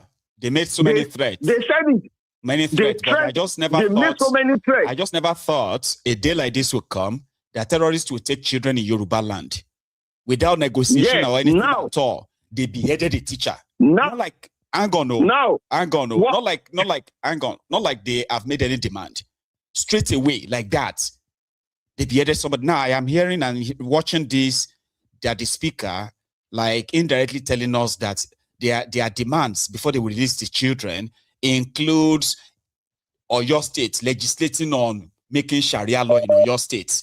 Man, that makes it even more like a deeper now, Baba. Yeah. Then for speaker to have said it at the floor of this, he must have got some information about that. Because it's privileged to have some information about the demand of these terrorists. He said he didn't have details. But the few he just mentioned. No, he must have. That's even he must have got some information. Like maybe like just some information that is yet to be made public. So all this, it is time we start monitoring all those affairs in the southwest. All those, especially that Mufuti and Co. They are dangerous to Yoruba land.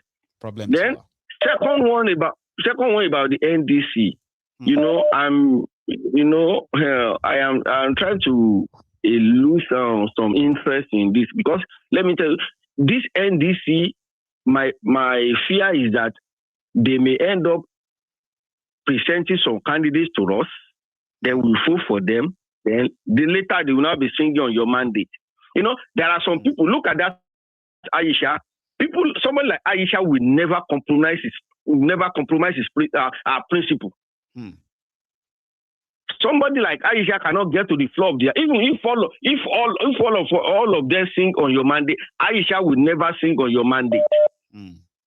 But they will end up giving the tickets to somebody that will win the election and get to the National Assembly, be supporting nay.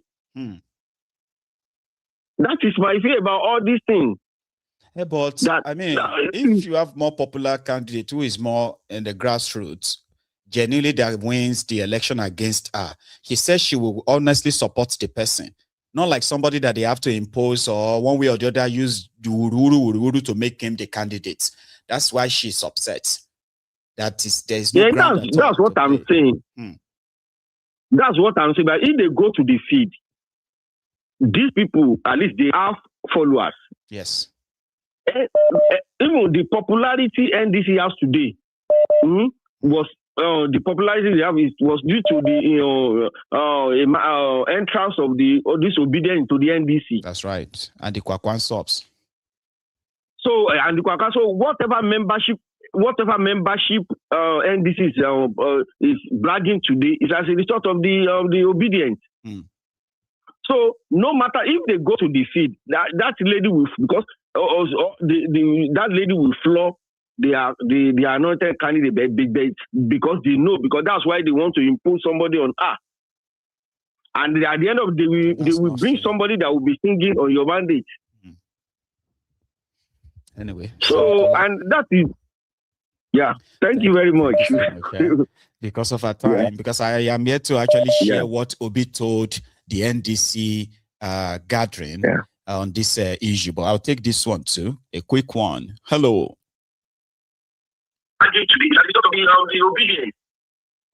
Hello, can you hear me?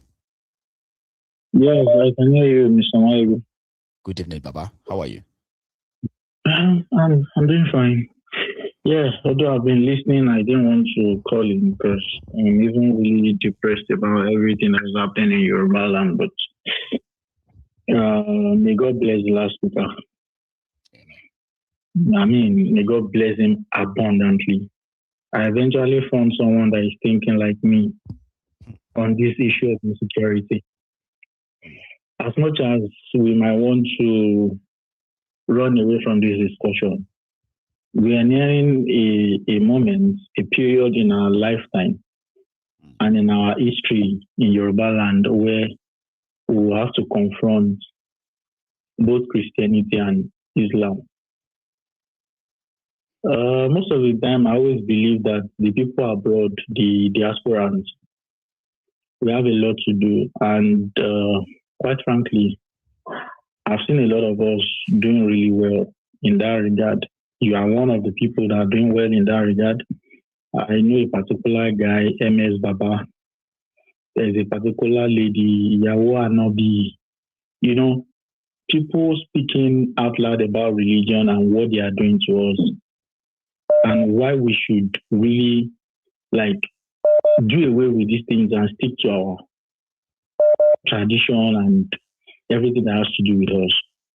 I know a lot of people will not agree with this, and let me put out some clarification.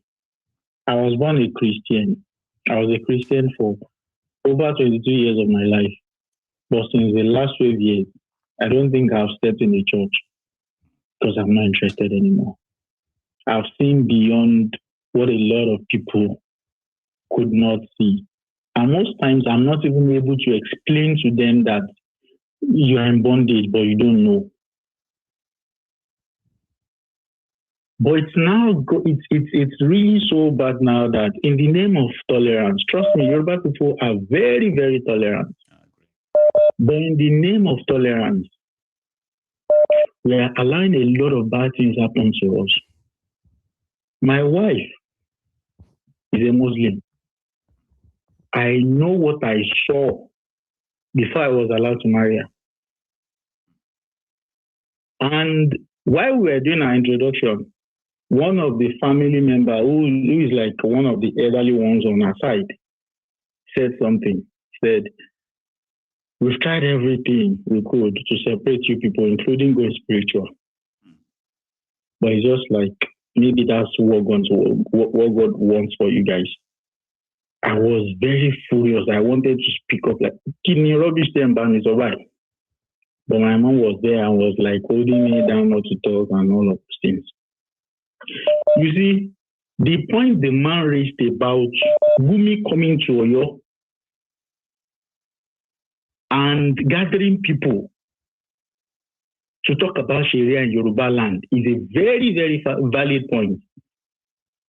Before now, Yoruba, Christian, and Muslim, we live together, we play together. Growing up, there is no discrimination, nothing.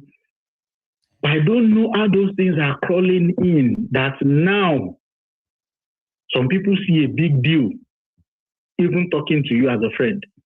The moment they know that you're not sitting where they are sitting, you're not aligning with their ideology and faith, it becomes a problem.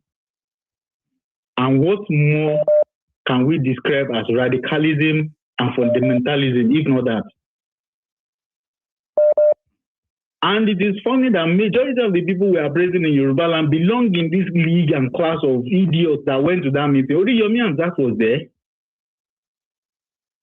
This Bayoshitu was there. Let's even leave this meeting they just did. We've seen our fathers openly coming out to declare that some people should be killed now. Go to TikTok, they are there. They will say, this offense, that offense, death, me. There is no law in Nigeria anymore. That's what our prophet said. That's what Anobi said. And you'll be calm down now. Is there no... So you are actually defending, you are serving a God that cannot defend himself? You have to defend God? Are you people daft? So honestly, this is the thing that man said touched me so much, and I decided to call him because if we are not careful, in fact, there's nothing like being careful anymore. It is obvious to everybody.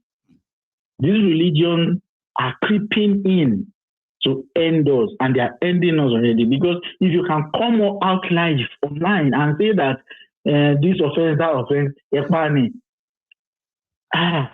what is it? I mean, what? Sorry, how long? Definitely, we are supporting these people silently. If you can say that online, you're supporting this Fulani herdsmen silently. I mean, anyway, brother, complete silence from their part. I know. Thank you very much. So, I mean, thank you so much. You're doing a really good job, sir. Thanks so much for your contribution, as always. You have a good evening. Okay, it's all these extreme, or they call it extremist preachings, extremist ideologies that a lot of us growing up were never really exposed to. Now, watching them on social media these days, and it's more or less like there are many, they just do it. It's like tolerated. Nobody is coming after them, warning them, or even charging them for this kind of incitement. You see what that last caller just said? Here is a Yoruba Afa, by the way, spewing the same hateful rhetorics, right? What their, what the Islam told them to do to us. Not because you have done anything to them. It's just what this, according to them, what they said they should do to us. Now, terrorists kidnap school children in Oyo State. Part of their demand, from what we have just heard, is that they wanted the Oyo State government to buy them ammunition, give them money, and at the same time, alter any future legislation on Sharia, or else they won't release the children in Oyo State. Here is a Yoruba Islamic preacher. Àwọn màdáìbì mẹ́rẹ̀ẹ̀rin wọ́n sọ pé àpà òpìdán kí ló dé tán fi sọ bẹ́ẹ̀ wọ́n ní ẹgbàáwọ̀ ọ̀rọ̀ wa látọ̀dọ̀ Jundub sọ yìí pé haddu sahir darbatun bis-sayf ìyà tá a fi jẹ òpìdán àwọn alásàsì àwọn aláwo àwọn àlùfáà ìyà tí ó jẹ wọn ó náà ní ká fi idà ká fi bẹ́ wọn lọ́rùn. Ibn al-Qayyim ní kì í ṣe pé mú idà ẹ wàá mú ara ẹ̀yìn ara dà ẹ kàn fi gbá wọn lọ́rùn pé ọmọ agbọ́rọ̀ ẹ fi bẹ́ wọn lọ́rùn.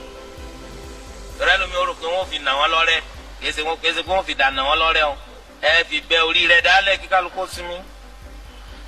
Umar radiyallahu anhu ó sọ̀rọ̀ kan etí Imam Ahmad gbé jáde bí sanadin sahih ó kọ ìwé sí gbogbo àwọn governors tí wọ́n ń bẹ lábẹ́ ìjọba ẹ̀sìn Islam àni qutulu kulla sahirin wa sahira gbogbo òpìdán lọ́kùnrin gbogbo òpìdán lóbìnrin pípa ní ká ẹ máa pa wọ́n gbogbo òpìdán lọ́kùnrin gbogbo òpìdán lóbìnrin pípa ní ká ẹ máa pa wọ́n.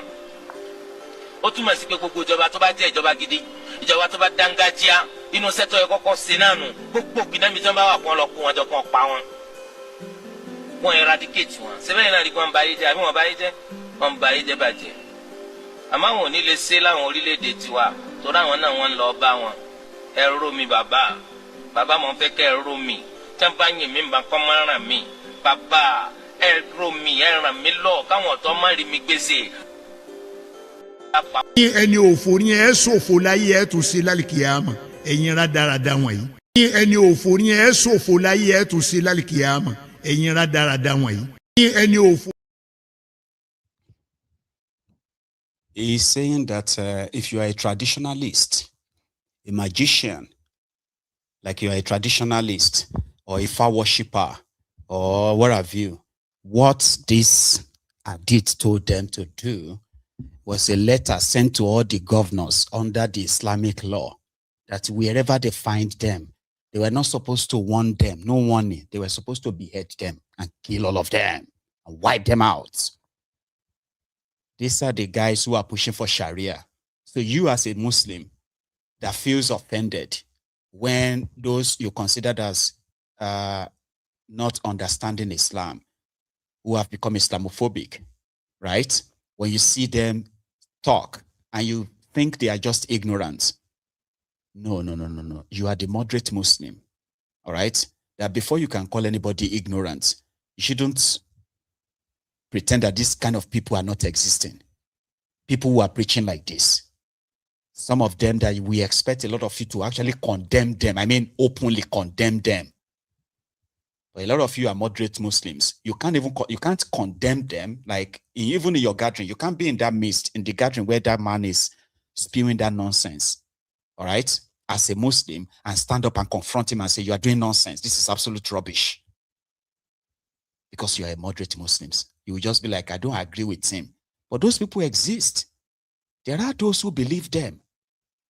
They are grooming people in Yoruba land with that mentality. So when people react the way they usually react, and you think they are just ignorant, it is you that is pretending, because they are reacting to people like this. Because these ones are the ones who carry out everything they say they want to do at every given opportunity. They are not the types that just talk. What he is saying, he strongly believes in it. If they have control anywhere that they can get away with this, he will sanction it. They will carry out that kind of execution in the name of Allah. You know it. I know it. Everybody knows it. They exist. So the right thing for all of us is to actually condemn this, not condemn people reacting to people like this. We're collectively meant to condemn this and then understand why people are, because these are those who threaten people and they carried it out. They've seen people beheaded. Oyo State Deputy Speaker, the video I played earlier, I'm going to play it again. Everything that is necessary for them to bring these children and teachers back. If it was up to you, would you negotiate with terrorists? If terrorists ask for weapons, they ask for money, they ask for concession on future laws of this land as part of their ransom, if you are the governor, would you accept those ransom? Would you accept for those people to be integrated into that community? We don't know the details. So they came to Yoruba land, started killing us, kidnapping us. And then their own representatives, the influential people, they are possibly very much aware of this whole thing. As they are telling us, some people are behind this. They are then lobbying the government behind the scene to integrate them into Yoruba land. What else do you want to hear? Would you accept such? Ahmed. How are you doing, Baba? I did fine. Can I lafia? Lafia kalau. Ya gida ya komai da komai. Lafia kalau ya mata ya gida. Lafia kalau ya lau sannu. Mandala. Sannu da kokari. Yawa. Welcome on board tonight again. Yeah, my so let me start with this insecurity. And I'll talk a little bit about, hopefully I have the time. You see, I don't know if you these civilian groups here in Northeast around Borno, how they are heavily harmed. Yes. If you see them, you will think like you will even mistake them to be like soldiers, as if they are Nigerian military. You're right. Because they also carry like bigger guns, bigger rifles, not these Dane guns. And the reason I'm talking about this is when I seen those videos of those hunters, all of them that were going to look for planning. That was the Ekiti. Yeah. So how would you go after people who have automatic rifles, who have bigger guns with a Dane gun? How do you want to do that? Just to show you how unserious this government is. And let me tell you another thing is this. In terms of security, you see in Nigeria, or let me say, how you deal with security issues. Number one thing and the most important thing is the welfare of the security personnel. That's right. If you take care of your security personnel, you will see results. That's the reason why you see today people feel like, oh, America is taking over this, they are doing this, because America spends a lot in the security personnel. They take care of their soldiers. Like you joining the military, you have a lot of benefits. You see, it's not just, some people join it for different purposes. They join it because they want to get funds, but at least you're using that time to come and serve. because you know there is benefit. It's not that you will serve and you will do nothing to show for, you understand. So it motivates you, even though you're going through it, you will go with motivation that, oh, they knew if I'm no more, at least there is something It's on not ground gonna be for for me. nothing. So, exactly. But in Nigeria, you have people you have soldiers. If you look at the Nigerian soldiers, for example, you see that they are willing. Most of these guys are willing to fight. They are willing to do their job. But are they getting the support? Are they getting what they are supposed to get in order to motivate them to fight these things? No, they are not. Because you're underpaying your soldiers. They are not even living good. Someone came out the last time, talked about how soldiers are being fed. He went for that person. And yet, anyways, the soldiers are there. They can't say anything. But I believe these things that is happening is just a matter of time. The day all those soldiers will turn around and they will face them, it will be brutal. Hopefully that day comes, because that's what I always hope and pray for. For these guys to realize that, no, look, we are losing. You start for how many years, and by the time you get out, you become as useless as ever. The only people that get to enjoy life after service are the officers, or maybe some of them soldiers have involved themselves in some illegal dealings, not what they work for actually. And even the officers too, most of them, they are enjoying not what they work for, but things that they did illegally when they were in the military. You see a general, how much is a general earning? But a general can, what his wife is wearing as gold chain, all those things, you will now be wondering, like, where is the money coming? The corruption runs deep. You understand? So every sector is not as if they don't have means to combat all these things, because we all know how Nigeria is. They are not ready to do anything. So everybody is just there to, get the means to have access to the fund and also see what they have to steal. And when the time comes, they leave and go and if they were even investing, if they were even investing, probably the stealing will not be. It wouldn't bother anybody. But you steal the money, you keep it, and you be spending it little by little. And when it's about to go down, you are looking for means. That's why they don't want to leave government. They keep sticking around, looking from one speaker to senator to governor, turn around and come back here. Special, because they never created nothing with the stolen wealth. That is how dumb, how useless it can be. If you are stealing, very much, Baba. Create something with it. No, Baba. I appreciate this. I want to make sure that the NDC issue we are discussing, we don't jump it or leave it halfway. So Peter Obi himself eventually addressed, the angry aspirants who wanted answers, and I bet they got their answers. It's just that we don't know what the answers are.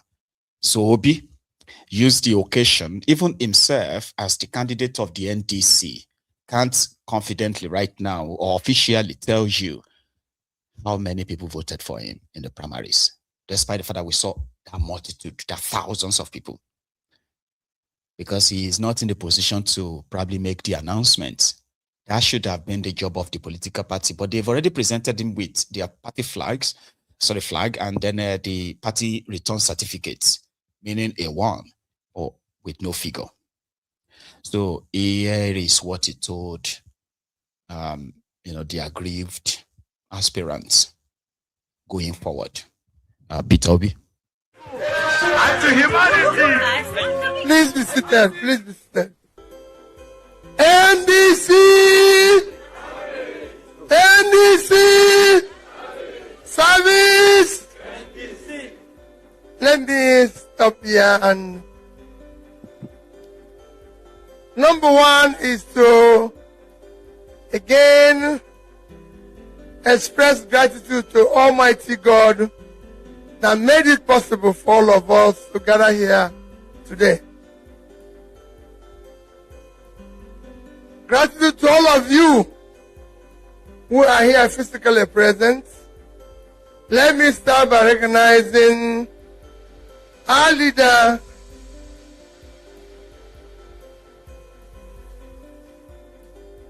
Saraki Dixon the visionary. Recognizing the chairman of our party, and through the chairman, recognizing all NWC members.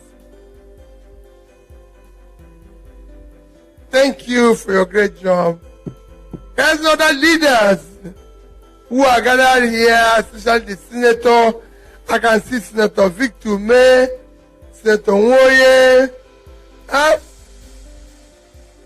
former Deputy Senate President, and all other former senators serving and former members of House of Reps, all the distinguished people that are gathered here.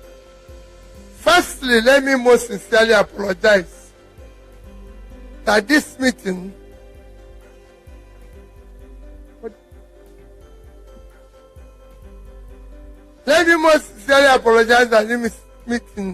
started late. Needs to be probably leader. The last neck will start this late. We sincerely apologize. We are waiting for a number of issues. Somebody like me went to Lagos this morning because there was a meetings regarding the progress of our party that I had to attend. So we apologize for that. I know so many people have traveled from all over the place, especially state chairman. I recognize you and I thank you for being here. The chairman and the leader have spoken for the party. Mine is to most sincerely join and continue to appeal for sacrifice. Appeal for sacrifice. If you consider that this party is about 90 days old, and within these 90 days, we've gone through convention, through primary, to another special convention and this. It is not easy. Like Leader said, these are things parties that have lasted for years, find it difficult to go through. Please, I'm begging all of us to be able to be more tolerant, understanding, and sacrifice as we go through this. It is important that we look at tomorrow. Let us not be preoccupied by the process of today. Let us look at tomorrow. I assure you that we will continue to do better. We will continue to be a party of difference. I've said before, and I've said in every meeting, this party, when we are opportune to form government, we will show that party is supreme, that party is in control, and that we have a sense of accommodation. For those of you, leaders said, those who did not win today may win tomorrow. But our change is that those who did not win today will win tomorrow. We will accommodate everybody. It's a party that people will see what it means to be caring and accommodating when we have the opportunity. Please, please, bear with us. I won't be talking today about Nigeria, because if you go through our papers and every day I read about Nigeria, the only thing you hear is bad news. So I'll leave it till we commence the campaign. Everybody. So he also spoke at length, okay? But because of our time, The highlight of his address is to remind all of them what really brought them together. That if your own ambition could not be achieved now, doesn't mean that you lose. With us, you are still a winner, and therefore, if you don't win now, you're going to win next time. So what they said they are trying to do is that they want to make sure they are actually gunning for Peter Obi to win. I know some people are making some of their own assumptions and the rest too. But yeah, but from what me I gather, they said they actually have the intention or believe that Peter Obi will win. And to win is not just himself being president. So the good, the bad, the ugly will be assembled as a team from those who are going to run for governors, those who are going to run for state assemblies, for national assembly, all those stuff, right? They are going to carefully curate all of them. You get what I mean? Like they are going to select them in a way that if it goes their way, it won't just be Peter Obi winning. It will just probably be like a landslide that will then have him win the National Assembly too, Senate, reps. Like it's going to be like a sweep. That's what they're telling them. I have a caller. Hello. Hello, my general. Baba. Hey, Baba. How are you? This is Ade. Another Ade. Which Ade is this? Sorry. Yeah. Ade from Korea. Hey, see, not speaking to some of you many for a long time can be a little bit okay, but it's good to hear from you. From Korea, I was looking at that number and I was like, man, this number is kind of like unique. What time is it now in Korea? We are around, let me check the time. We are around 6:15 now. 6:15 p.m. or a.m. AM. Yeah, AM. 6:15 a.m. Baba. You started watching my ego from 4 o'clock. That's the only hope we have now. Chaise. Anyway, it's really, really good to hear from you again, Baba. We are always, we in abroad, including you, we are always concerned about people back home. Yes, we can't sleep. Yes. We keep monitoring them from point A to point B, just because of all these problems. Mind to start with, please. The speaker has spoken. The speaker from the House of Assembly in Oyo, he has spoken already. He made mention of weapons. That is a simple explanation. He made mention of money. Simple explanation. So why can't he tell us the meaning of that future law? Yeah. That is Sharia. We don't have to hide anything. Future concession. Concessions on future laws. Is Sharia. Asking people to that the government should integrate them in that area. That means we have to give them Sharia, they know what they are doing, That is Sharia. Now, Igboho is trying his best. Maybe it's negative or positive, but at least he has made a move already. Okay, let me go inside there and rescue those people. Who are the people against Igboho now? The Yoruba Muslim clerics. The Yoruba Muslim clerics again. They are the one attacking. There is one coming now to say, no, they should not do Igboho should not go. So, what is happening? So when you lead point A to point B, then you know what is happening. And they are the same people that brought in Gumi into Oyo. And they are the same people clamoring for Sharia in Oyo. Why is everything in Oyo? In Yoruba land. That's the agenda. And it will start from somewhere. It will start from somewhere. And now they are not even talking that it's better government should bring our people back. All of them, they keep. And moreover, you've been seeing them online.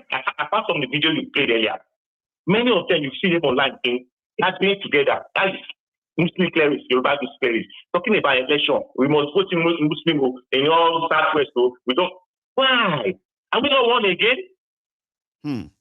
Like one of your callers said, there's a program and they call it MS. The guy has been aside when I watched the guy is talking right. Now I'm believing the guy now. Exactly what he has been saying is coming to pass now.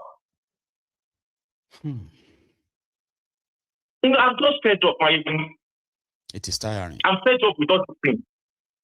When you are talking about unity in Nigeria before, you will treat Yoruba first. But now, it is done. There's nothing like unity again.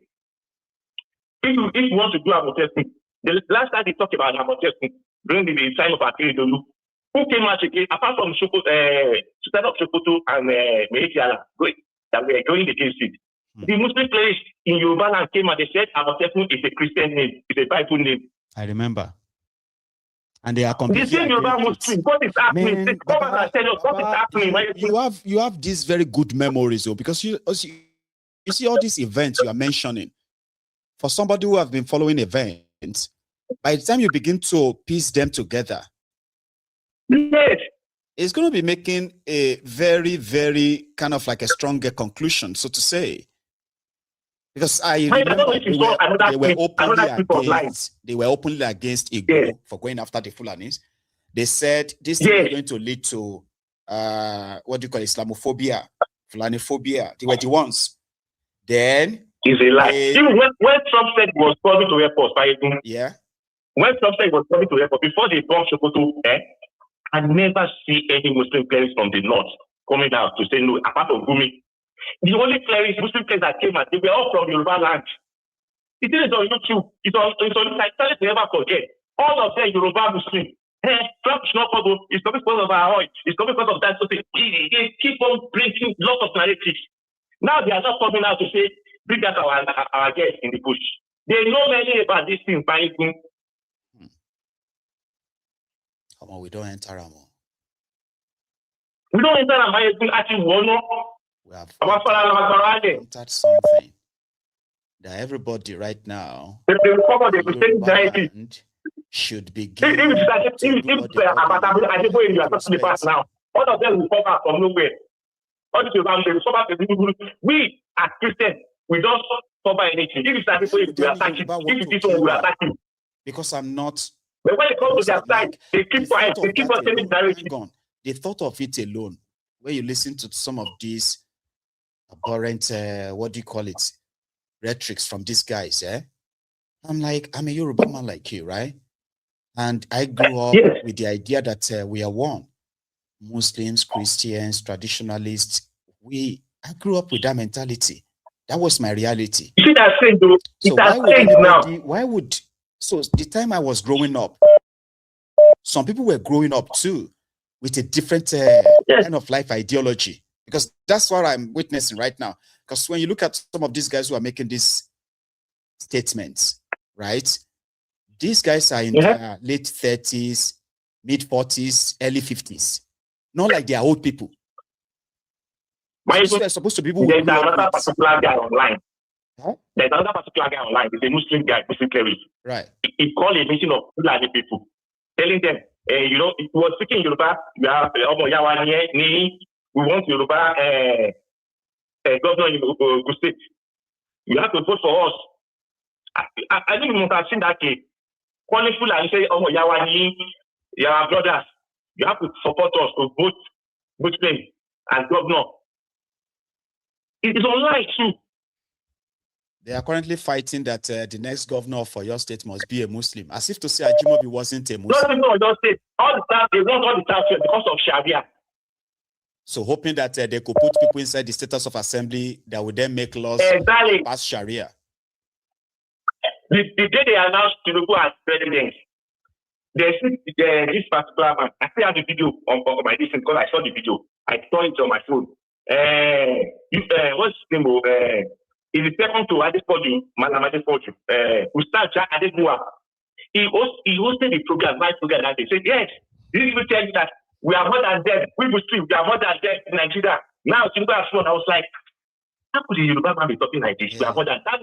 Well, you know the late Fahadima job, they are the man. You don't always talk about the law that they have only land, they don't have people. And they don't have the population, they always lie. Then the Yoruba Muslim will come out and say, Muslim as our country, we have population in the north. No, we are not going to against ourselves. No, that one is not my problem. My own problem is that, see, these fanatics, these extremists, right, in Yoruba land, actually see they see a Fulani from Futajalon as his own brother, right, than me from Ijebu. Yes, exactly. Exactly, but it's 100% exactly. They can't deny it. Go ahead. There's another man, Yoruba man, can you Google this? All this I'm saying is online. A particular Yoruba player talking about maybe 2 days ago or so. He was referring to the other players they arrested in Burkina Faso. Right? Mm-hmm. He said it by himself. He said, he mentioned the man, so he said he was with the man sometimes, some months back. The man who said that they had a meeting together. That he's very sure that now I said the man was like, you went to Burkina Faso to go and have a meeting with terrorists again in Burkina Faso. Mm-hmm. You know, they are linking up together. I know that one. That one has been in place for a very long time. If they have all of them, if they check where they travel to, they usually travel to Sudan, Chad, Iran, all those places. But now Burkina Faso. When they go there, is it to bring development in Ibadan? No, it's to bring all this fact. What do you mean go on? I know. Anyway, thank you very much, okay? Because of our time, all right? Thank you very much. I appreciate that, okay? But let everybody stay conscious. And people should stop pretending that, this is probably been... Yes, you should stop pretending. People should stop pretending. All of Baba. Take care, man. Stay safe, okay? Now, here, for some yellow show, right? On the day 4 of Bring Back Our Children and Teachers.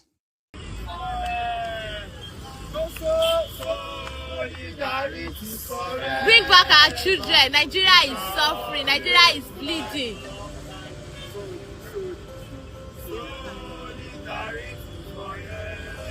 Free our children now. Free our children now.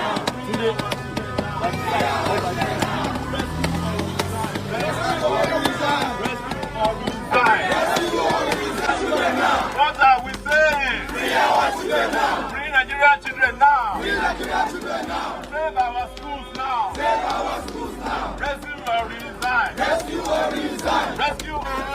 We have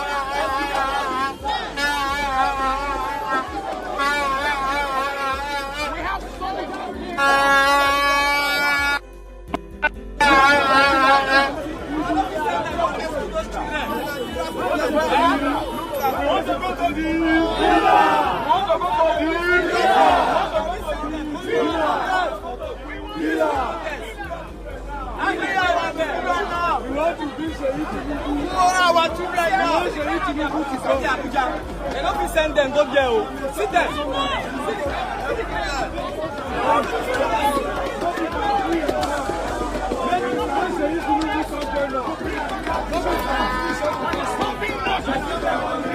Rescue them or resign. Rescue them or resign. Rescue them or resign. Rescue them or resign. Rescue them or resign. Before you stop by here, come on, go.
The situation in Nigeria is the worst of all the countries surrounding us today.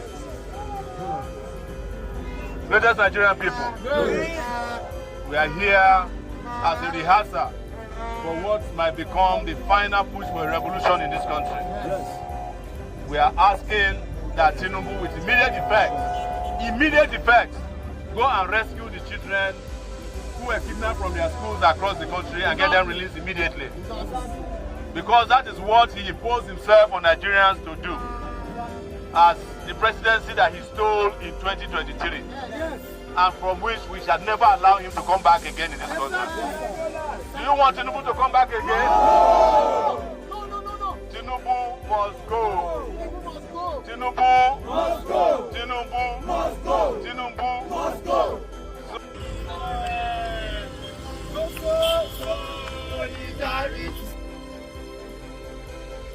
Those were people who came out in Abeokuta, Ondo, in Abuja, where Showore was part of the procession. Tinubu must go, but that is not what the sheriff, the governor of Delta State, is saying to him. 2027, he's got only one project, even though he himself is running for second term, right? But his main project is how to get Kolu back to power. I got an interview, and I said, the project I have in my hand today is how to deliver, Mr. President. Some people are angry. Why would you be angry? It's what you have, you market. Yes. If I cannot market, Mr. President, people have been governor in this state. Sometimes they wait for allocation. We don't wait for allocation. We don't wait. I'm talking about reforms. Is the reforms not working? I want to ask you people, is it not working? If it's not working, council, can they go and construct projects? The council today, they are doing mega projects. I am not a governor that will think about myself. I think about the people. I'm going to 63. I'm doing something that I'll be remembered for. You can't say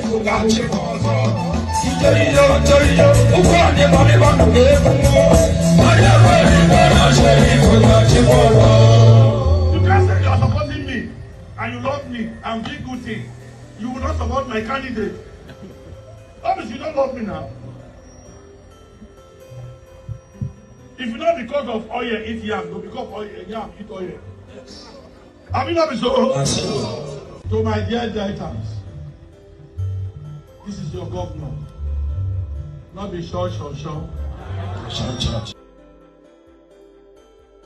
These guys are so crazy, right?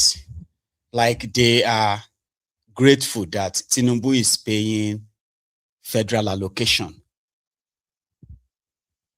since 1999.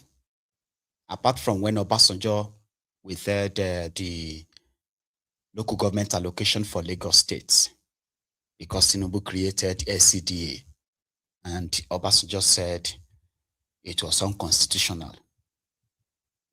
Have you ever seen any state or any federal government or any president in Nigeria's history since 1999 that ever failed to pay the monthly allocations? Have you ever heard it before? There is a team called the FAAC, Federal Allocation and something, whatever. That's what somebody called it the last time. They will share the money as allocations or whatever revenue they have collected from taxes, or from sale of crude oil, from whatever it is charged. They will put everything together and share the money. Federal government will take 51%. State government will take 24%. Local government will collect 20%. Now, this is how they have been sharing it. So, the local government that will collect 20% or so, the money goes to all the 774 local government areas. The state that will collect 25%, the money goes to all the 36 states in Nigeria, apart from Abuja. Now, from the 51% of the federal government allocation, money they share, they will give Abuja, FCT, Federal Capital Territory, 1% of that every month. That's how they share money. Now, that's how they share Nigeria money. Have you ever seen any president with no share allocation before? And you think the states will actually take it easy? Now, they are telling us that we should be grateful that Tinubu is in allocation. They will soon tell you that you should be grateful that the air you are breathing right now was simply because of Tifnubu's benevolence. Trust me, these clowns. Here, hello. Yeah, Mayogo, good evening. How are you? I am very well. Adeza. How are you, Baba? Yeah, I'm good. Yeah, let's start from the governor of Delta State. The money he's receiving is not coming from the pocket of Tinubu. It is not. It's the taxpayers' money. And since more allocations go to them, there has never been any change or any better development in the state. I've not seen anyone, even in Delta State. You understand? And I want to sound a warning to NDC. It is too early for NDC to begin to have the problem that other parties are having. Because when these people were decapping from APC, it's not that because they love NDC, that is why they come. Because they fail in APC, or that's to get the ticket, they run to NDC. To me, I've said it earlier, NDC should not have even given any one of them that failed in their respective party to click the ticket to even stand of any elected position in NDC. It's injustice. It's injustice to the member of NDC. I want to speak categorically on the issue of me personally. In life, I don't like consensus. Consensus does not allow for an intelligent decision making. Yeah, you might be popular. You might not have this technical skill or managerial skill to do what is right. Do you understand?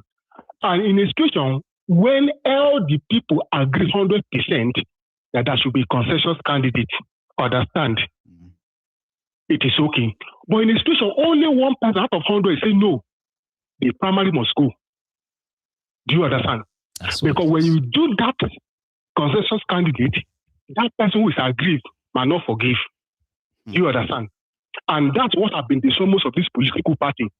And I'm obedient, but I want to say to Obi himself that by now you have learned a lot in this transition. You shouldn't allow us to believe what they are accusing him for in other party he left, that he doesn't have the managerial skill to manage the internal crisis of the party. This is a very young party. They should be able to stand on his leg and say, enough is enough. You go there to address them. Obi actually is not addressing the issue. What is Aisha crying of? Aisha said the primary was not done. No. Somebody was brought from behind to take the distance. It's not supposed to be done that way. Whatever Obi said there, Obi has not addressed the crisis. If need that primary to be done again, let them do it again. If they do it, if the other woman win, we know you win. But let the primary go back, let them do the primary again. Because if you look at Aisha, it's one of the voice in obedience. Understand? I'm not saying that Obi should favor her, but everything must be done lawfully. And it must be seen that it is done lawfully. You understand? That is my area. Finally, because I know there are many people that are waiting, I was reading one of the people today. Anyway, but thank you very much for that short input, okay? Adeza. Okay. You have a all good right. evening, sir. Maybe tomorrow. Okay? So that's Adeza calling from Edinburgh in Scotland. In Lagos, yesterday, there's this video of the Ministry of Environment where Wahabi Wole supervises, right? So they went to town and they were picking on beggars. According to them, they arrested 144 beggars. These were street beggars. And were taken to the office of the public prosecution, something.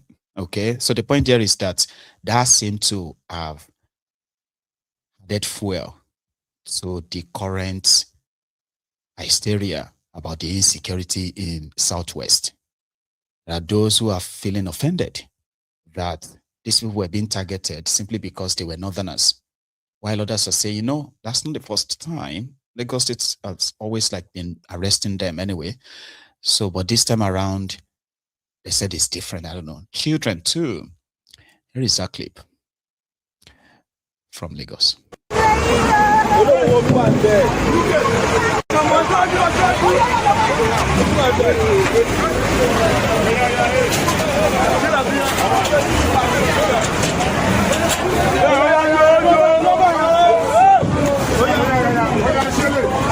uniform, uniform.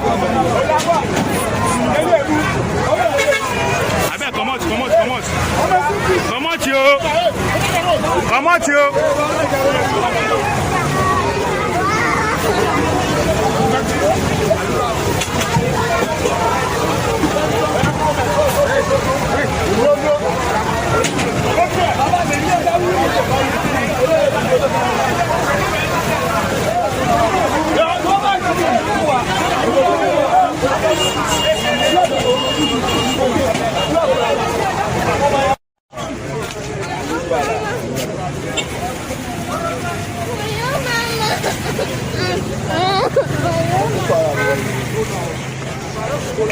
Hey, Green Maria.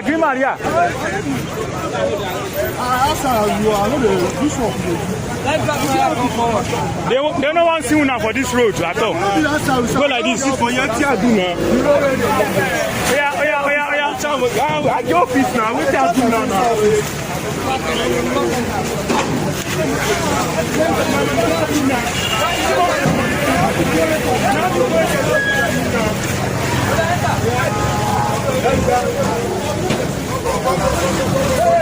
Open.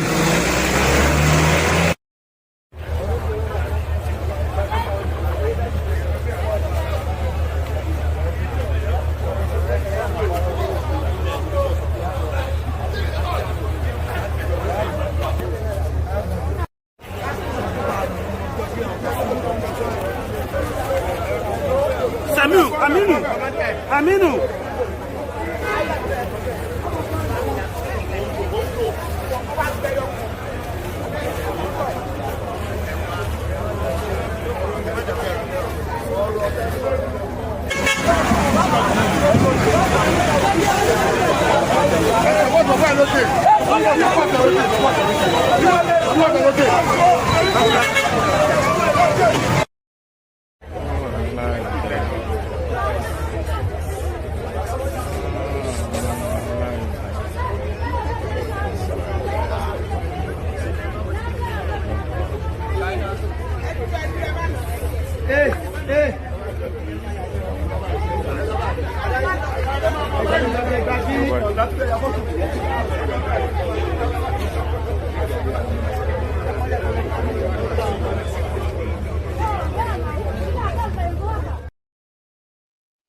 So, and according to Tokumbo, he said those who are children have been taken to the authorized government homes where the children will be rehabilitated and possibly relocated back if they have family members who are going to come for them. In Edo State, where Oyo, the Dodoyo governor of Edo State, promised Tifnumbu 2.5 million votes settled, there seems to be a problem. Because to protect the billboards of Tifnumbu in Edo State has now required an extra logistics, according to the state government. Every time they put up a Tifnumbu's billboards to tell them about 2027 and how I do this or that, about Tinubusha, by the time they come back the following day, the whole thing would have been vandalized. I mean, destroyed completely. And then it will be replaced. Then it will be destroyed again. And they have not been able to actually arrest anyone. So they decided to provide extra logistics for Tinubu's billboards in Edo State. I don't know if this 2.5 million will be certain anymore. Here is one of the sites where Tinubu's billboard is being protected by Nigerian policemen. I mean, they were changing shifts, protecting billboard. Police, because I go show now because of Asiwaju banner where they put for somewhere for airport road. Day and night, police officer know they come up for here again because of this banner. See, they see the banner. They see day and night because they know what me they tear down. You see, police the guy that see now woman they do to today. See the woman for there because of this banner. Make you see how police do your yerish. See, if this woman come up for there, another person go see come because of banner. Because they know what me they tear down. You see, police the guy that see now woman they do to today. See the woman for there because of this banner. Make you see how police do your hearing. because it's expensive banner. Come on. So that simply means that the 2.5 million people that are going to vote for Tinubu in Edo State, they are likely going to be ghost. Because if he's that loved, they shouldn't be vandalizing his campaign billboard. That one is actually wrong, by the way. I'm not supporting it too. It's wrong. But yeah, that's how some people are expressing their disgust for how Tinubu turned their life upside down in the space of 3 years, continuing from where Bukwari stopped. And that's where we are going to stop tonight. So I want to say thank you to everybody again. The callers, the commenters, the sharers, the likers, you know, every one of us tonight. While we continue to monitor what is going to be the end result of this whole thing, as more information are continue to come to the public, it simply means that the coming days is really, really going to be interesting, as much as it's pretty much scary too.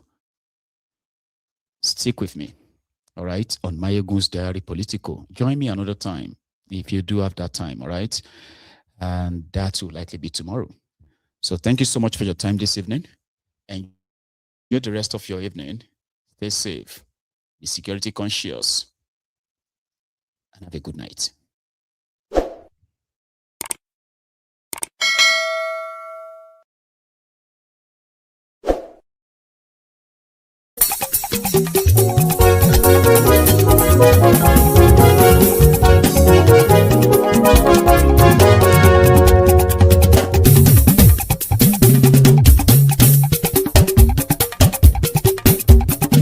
Mayegun làwa mọ̀ làmọ̀ tó dòdòdò. Mayegun Diary Nayibi #1. Mayegun làwa mọ̀ làmọ̀ tó dòdòdò. Mayegun Diary Nayibi #1. Mayegun ti dé o ọ̀rẹ́ ara ìlú. Mayegun Diary Nayibi #1. Lórí Facebook, lórí YouTube. Mayegun Diary Nayibi #1. Gbogbo bó ṣe ń lọ ni Mayegun já wa sí. Mayegun Diary Nayibi #1. Àṣírí ọ̀jẹ̀lú kì í bò níbẹ̀ o. Mayegun Diary Nayibi #1. Bó bá ṣe eré àní Mayegun máa wí. Mayegun Diary Nayibi #1. Ó sì tún ṣe eré wàá gbọ́ níbẹ̀ o. Mayegun Diary Nayibi #1. Mayegun Diary Politico. Mayegun Diary Nayibi #1. Godfatherism kò sí lọ́rọ̀ Mayegun. Mayegun Diary Nayibi #1. Ẹ farabalẹ̀ sẹ́ o kẹgọ́rọ̀ lẹ́nu o. Mayegun Diary Nayibi #1. Àní Mayegun làwa mọ̀ tó dòdòdò. Mayegun Diary Nayibi #1.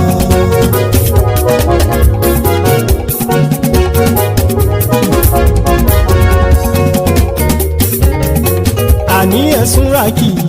Mayegun ti dé. Mayegun ti dé. Ọ̀jẹ̀lú ẹ̀sùn ràkì. Mayegun ti dé. Àní ẹ̀sùn ràkì. Mayegun ti dé. Lórí Facebook. Mayegun ti dé. Àní ẹ̀sùn ràkì. Mayegun ti dé. Lórí YouTube. Mayegun ti dé. Àní ẹ̀sùn ràkì. Mayegun ti dé. Bọ́ bàbá gbé wúrẹ́. Mayegun máa wí. Àní ẹ̀sùn ràkì. Mayegun ti dé. Ijó ìgbádìyẹ. Mayegun máa wí. Àní ẹ̀sùn ràkì. Mayegun ti dé. Bí pẹ̀sìdó bá rúfin o. Mayegun máa wí. Àní ẹ̀sùn ràkì. Mayegun ti dé. Bí gómìnà kówó jẹ. Mayegun máa wí. Àní ẹ̀sùn ràkì. Mayegun ti dé. Ọlọ́pàá ti ń darí bá. Mayegun máa wí. Àní ẹ̀sùn ràkì. Mayegun ti dé. Aṣòfin tí ń rúfin o. Mayegun máa wí. Àní ẹ̀sùn ràkì. Mayegun ti dé. Òpùrọ́ olóṣèlú. Mayegun máa wí.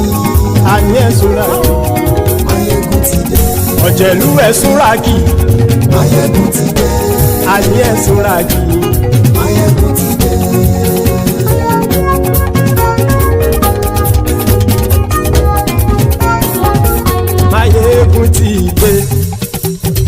ọ̀jẹ̀lú ẹ̀ súnra kì.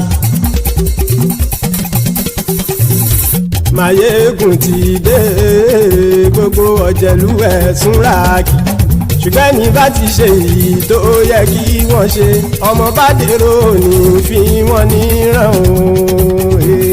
Máyégún ti dé gbogbo ọ̀jẹ̀lú ẹ̀ súnra kì. Máyégún ti dé gbogbo ọ̀jẹ̀lú ẹ̀ súnra kì.